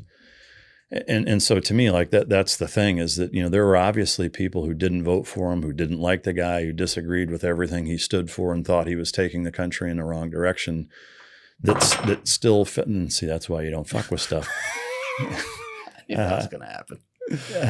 You can dislike somebody and disagree with everything they stand for, and think that they're harming the country, even with the direction politically they're taking it in, and still feel very emotionally sorrowful for them, for their lives being taken. Yes. And to me, that's that huge paradigm shift where it's like this dehumanization that we've seen even, for the last 10 years, really. I mean, I would say leading up to the first Trump presidency on both sides is where, at least from my recollection, is where you really started to see that. Like, Hillary saying the things that she did, Trump saying the things that he did, and followers of both parties falling in line with that and now doing the same thing. And I think it further highlights the need for a very stoic, very emotionally stable, reserved, and emotionally competent leader for the country. Like you need somebody who, and one of my favorite pieces of advice and this is for parenting, I'll pass along for you when that day comes, is don't be the thermometer, be the thermostat in the room. Like you need a leader who is the thermostat, not reflecting the temperature, who's fucking setting it, and if you don't have that, this is why you have this ridiculous swing on both sides that just, roller coasters or pendulums back and forth, and it just keeps upping the ante and getting worse and worse as every year transpires. 100%. That's great advice. And I've seen people come up to me. I used to talk about this Wawa theory, where I would go to the Wawa and I'd see the dude in the Nom hat have the door held for him by the girl with purple hair and a nose ring. And I know that if the two of them were on Twitter, they'd be fucking fighting each other. But they smile and there's no weird look, no nothing, people getting along because they're touching grass and they're in the real world. And that does give me some hope sometimes when I look outside and I see the world is not Twitter. I remind myself that every day. It's not necessarily that. Twitter and things like that and what gets attention on social media does not help the collective conscience, but it does not have to be that far. Can you knock on that wall, Joe? Right there. Just give it like 4 knocks so they know.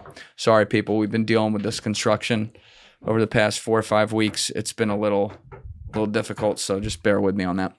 But, seeing that play out in the real world, I did find myself. We were on air when Charlie got shot, and it was